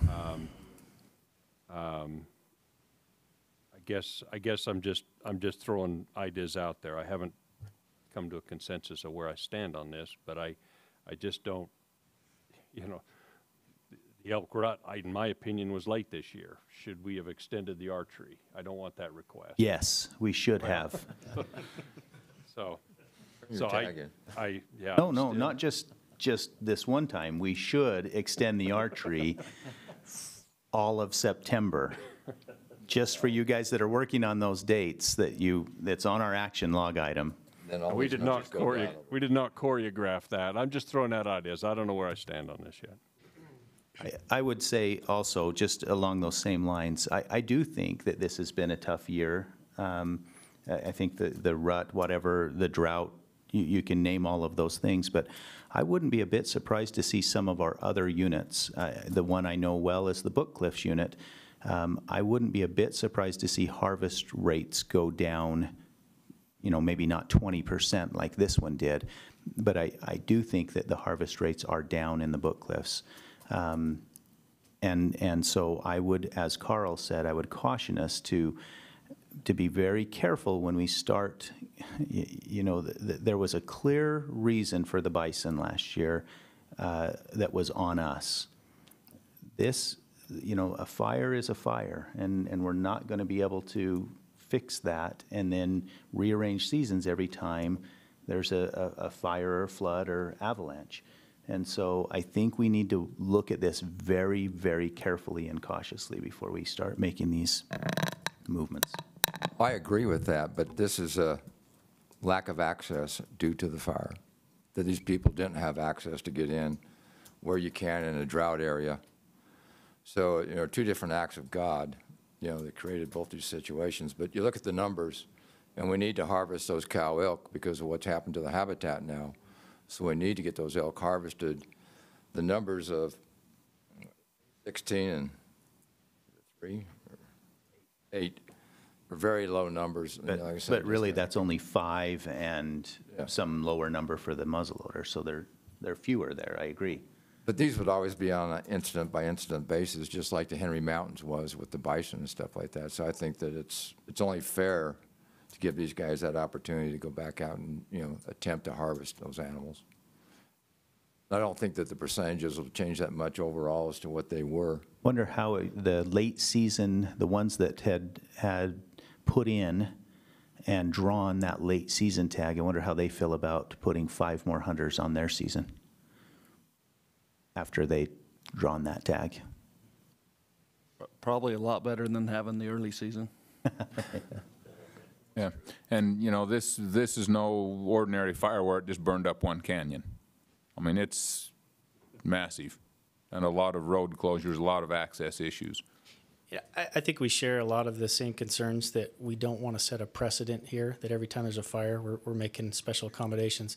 We just felt like with 75 roughly % of the elk population totally inaccessible, even if it was a road closure and not by foot, then I think that would be different. But where they're just totally locked up, we felt like we had to do something. If we're setting permits off of one number and then a chunk of that's not accessible.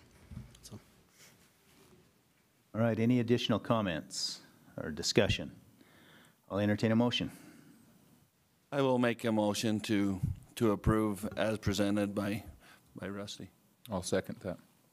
I have a motion and a second by Calvin. Any discussion? Okay, all in favor?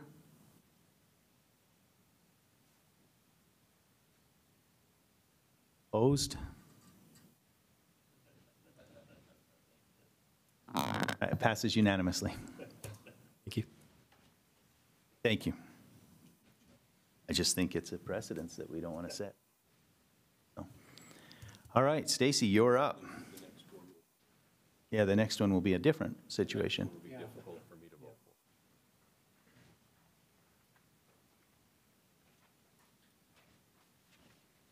Thank you, Chairman. I'm Stacy Coons, and I'm the Wildlife Board Coordinator, and I'm here today to present the 2019 meeting dates for the Regional Advisory Councils and the Wildlife Board meeting. So in your packet, you received a timeline. Looks kind of like this if you were to print it out. The dates stayed pretty similar next year as to what they were this year, with just a couple of changes. The April board meeting, which is generally the last week of April, has actually been pushed to the first Thursday in May. It allows us a little bit more room with the hunt tables there. That change was made. You'll notice that there are 2 dates in August. You have August 21st and August 22nd. That's because we will be in a recruitment year for the Wildlife Board and the RAC next year.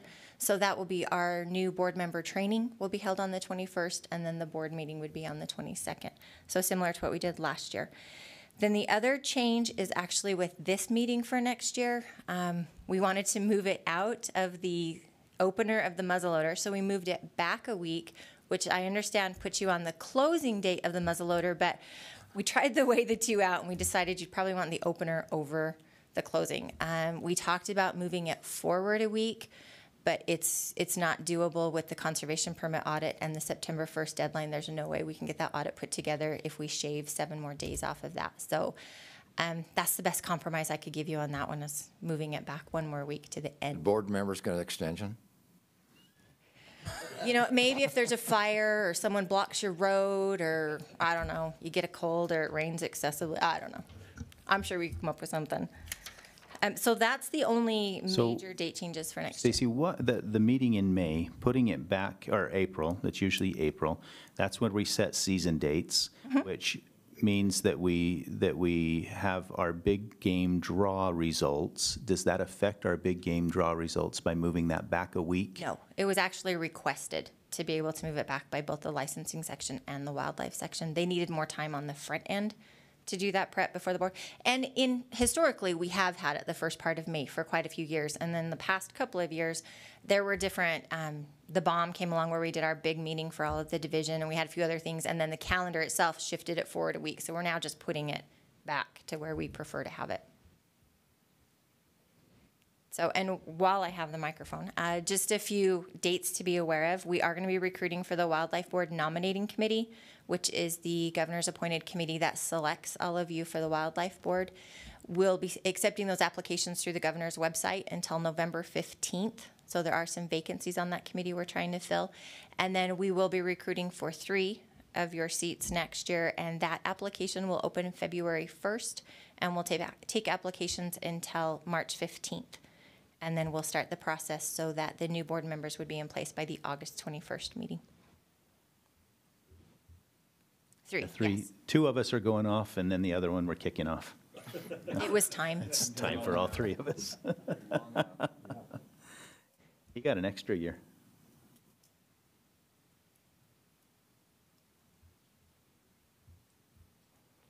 So that's what I need you to approve. Any questions? I would just say thank you for looking at that with the dates of this meeting. I appreciate you trying to find a date that worked, and I thank you. You're welcome. Okay. RAC chairs, do you have any problems with that or any discussion? Okay. I'll entertain a motion.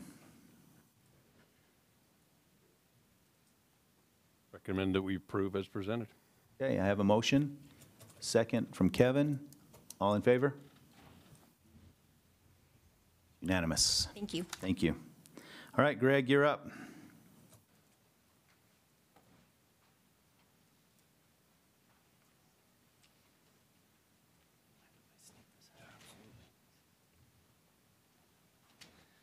Hi, Greg Hansen, Utah Attorney General's Office with Division of Wildlife Resources.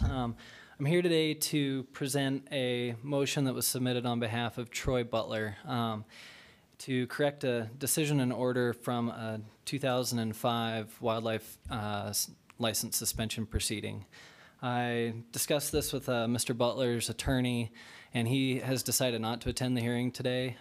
He is comfortable with me presenting his motion, and the division's actually not opposing his motion, so we're just here to explain the contents of what Mr. Butler's attorney has submitted to you and request that you approve it. A bit of backstory, Mr. Butler was convicted through a plea and abeyance process in 2005 for unlawfully taking a trophy deer. Shortly thereafter, the division started a suspension proceeding process where they send what we call a notice of agency action to Mr. Butler. If Mr. Butler failed to respond to that notice of agency action, we enter what's called a default order, wherein he's suspended without actually going through a hearing process. That occurred in May of 2005, but then in July of 2005, he requested that that default order be set aside, and that request was granted. So he was suspended between May of 2005 and July of 2005. We then subsequently held a hearing, and in November of 2005, he was suspended again for a period of 14 years, which is the statutory maximum. Earlier this fall, his attorney realized that by combining the time that he was suspended under the default order with the time that he was suspended under our subsequent hearing officer order, that actually exceeded our statutory maximum of 14 years. So he is requesting that we correct the 2005 hearing officer order that suspended him for 14 years, correct the date to remove 2 months and 9 days off that order. So he'll come off suspension 2 months and 9 days earlier. I will prepare a draft order for the chairman to review if you guys approve that motion, and that would modify his suspension period. All the other terms and conditions of his original order would remain effective. So he'd still be in the compact for the rest of his suspension period. He'd still be under suspension until that modified date comes up. Any questions for Greg? When can he legally apply again for tags and hunt? It depends on if you approve his motion or not. If we approve it. If you approve it, he would come off suspension October 6th, 2019. Although I don't see that there's a choice, because currently we're not following the law. So we do have statutory maximums. So regardless of what we do today, he's reached the statutory maximum. He's going to be able to apply.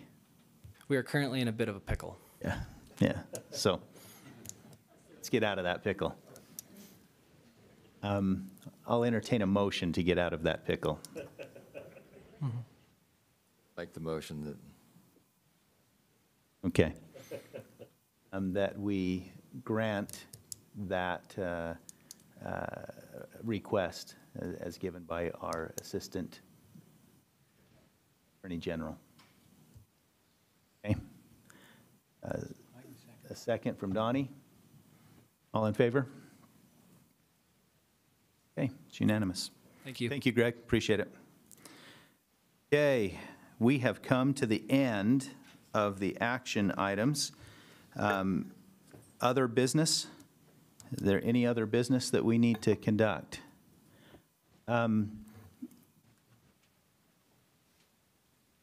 think just a personal agenda item. It's not business at all, but responding to the drought in the state by issuing some extra tags this year, I think obviously was a good thing. It's been received. I've got some emails and some feedback that was good. I'm also hearing just from around the state, and I'm sure the biologists and the division personnel are hearing the same thing, that as Carl pointed out, this has been a tough hunt. It's been a little tougher with the conditions that we have, and so I think, again, showing that process was a good process, the way that we handled that. I do think we need to take a look at some of those trophy units, again, personal, and see what we're doing and what impact we're having as we hunt spikes and other things that we're doing on those units. So I'm just putting it out there, since we've got a few extra minutes, that I think we ought to revisit that on our trophy units. Absolutely. So I know you biologists are hating me right now, but I think that we're affecting those units, and especially on years like this, I think it shows. Well, you asked how we got to this number? Yeah, yeah. And so that was my agenda item of why my hidden agenda, why I asked that number. I asked earlier on the conservation permits why we're making a lot of money, and we're making more money every year on those conservation permits. It's because we're creating quality units in the state that people want to hunt. And I believe that by doing what we're doing with some of the opportunity hunts, specifically the spike elk hunt, that some of those units are less less quality because of that. And again, I'm out of order saying that, but I truly believe that that's where we are this year in a couple of those units, and so I want that to go on record, I guess, and I think we need to think about that. Bryce? Sorry, just a question. I've had some phone calls this week about emails that went out regarding the elk questionnaire.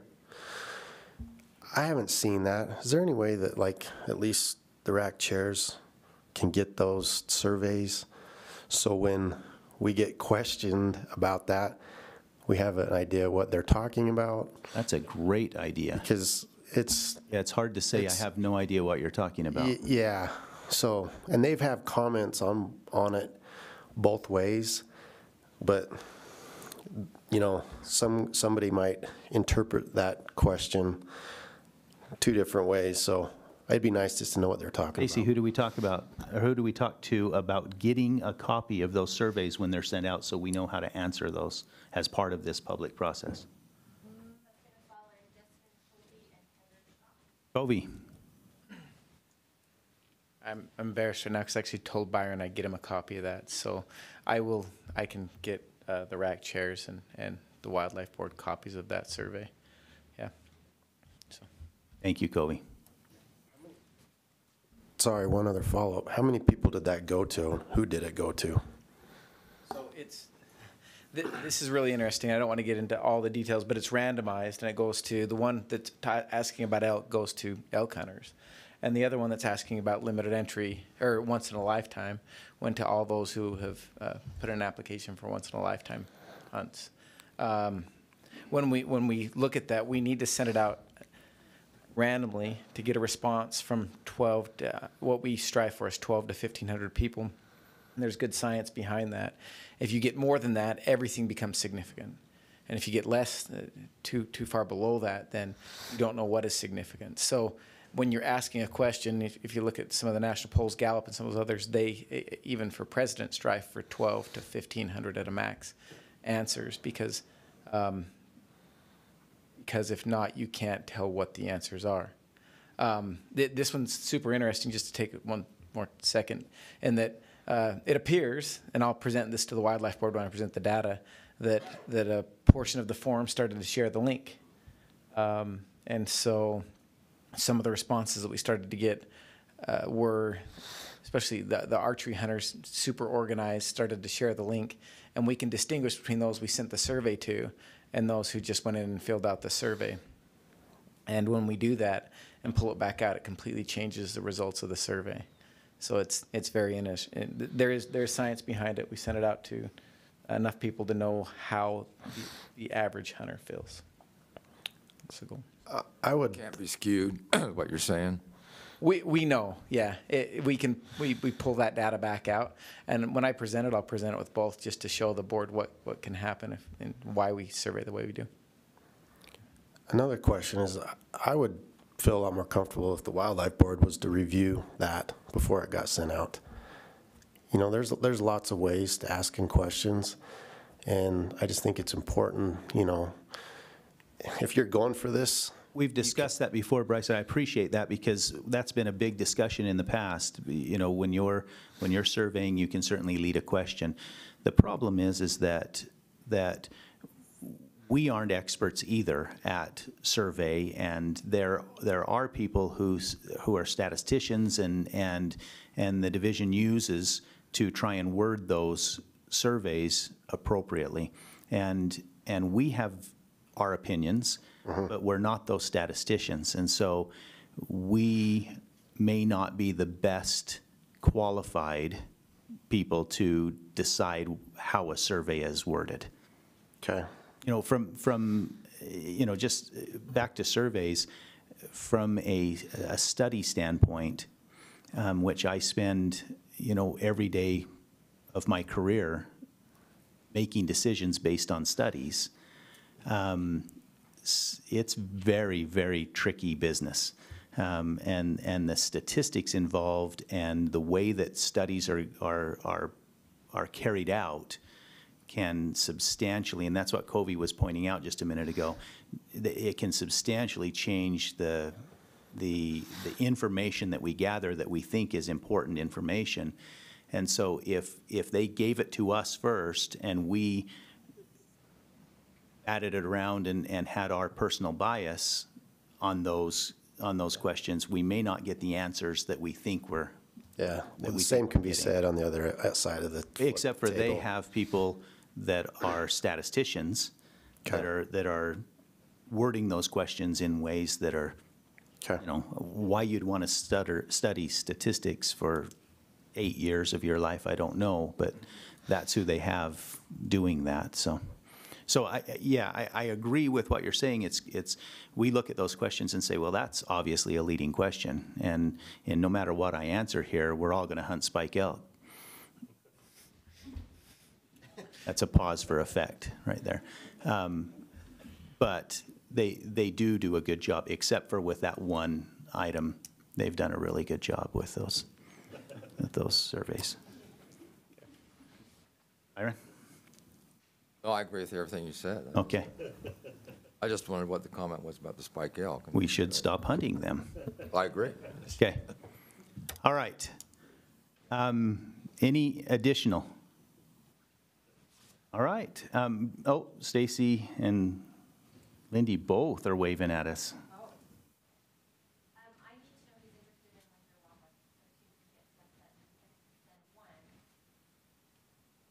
Or two. Last three. What's the date, Stacy? Yeah? It's the first week. San Diego. Tucson? I think it's in Tucson. Tucson, the first week of January. Terrible place to be. First weekend of January. I don't know if any of you, if you've not been there, it's a wonderful thing to go to. It really is. It's a good information. It's just quality. So I would highly recommend it. January 3rd. So Kevin just raised his hand as being interested. So chat with him. Okay. Let's adjourn. Oh, sorry. I'll entertain a motion to adjourn. Okay. All in favor? Okay, now we'll adjourn. Get a second. I don't need a second for that one. There's lunch in that back room if you want to stay. If you want to go finish your Nobody's hunting. Get a late start. Nobody's hunting today.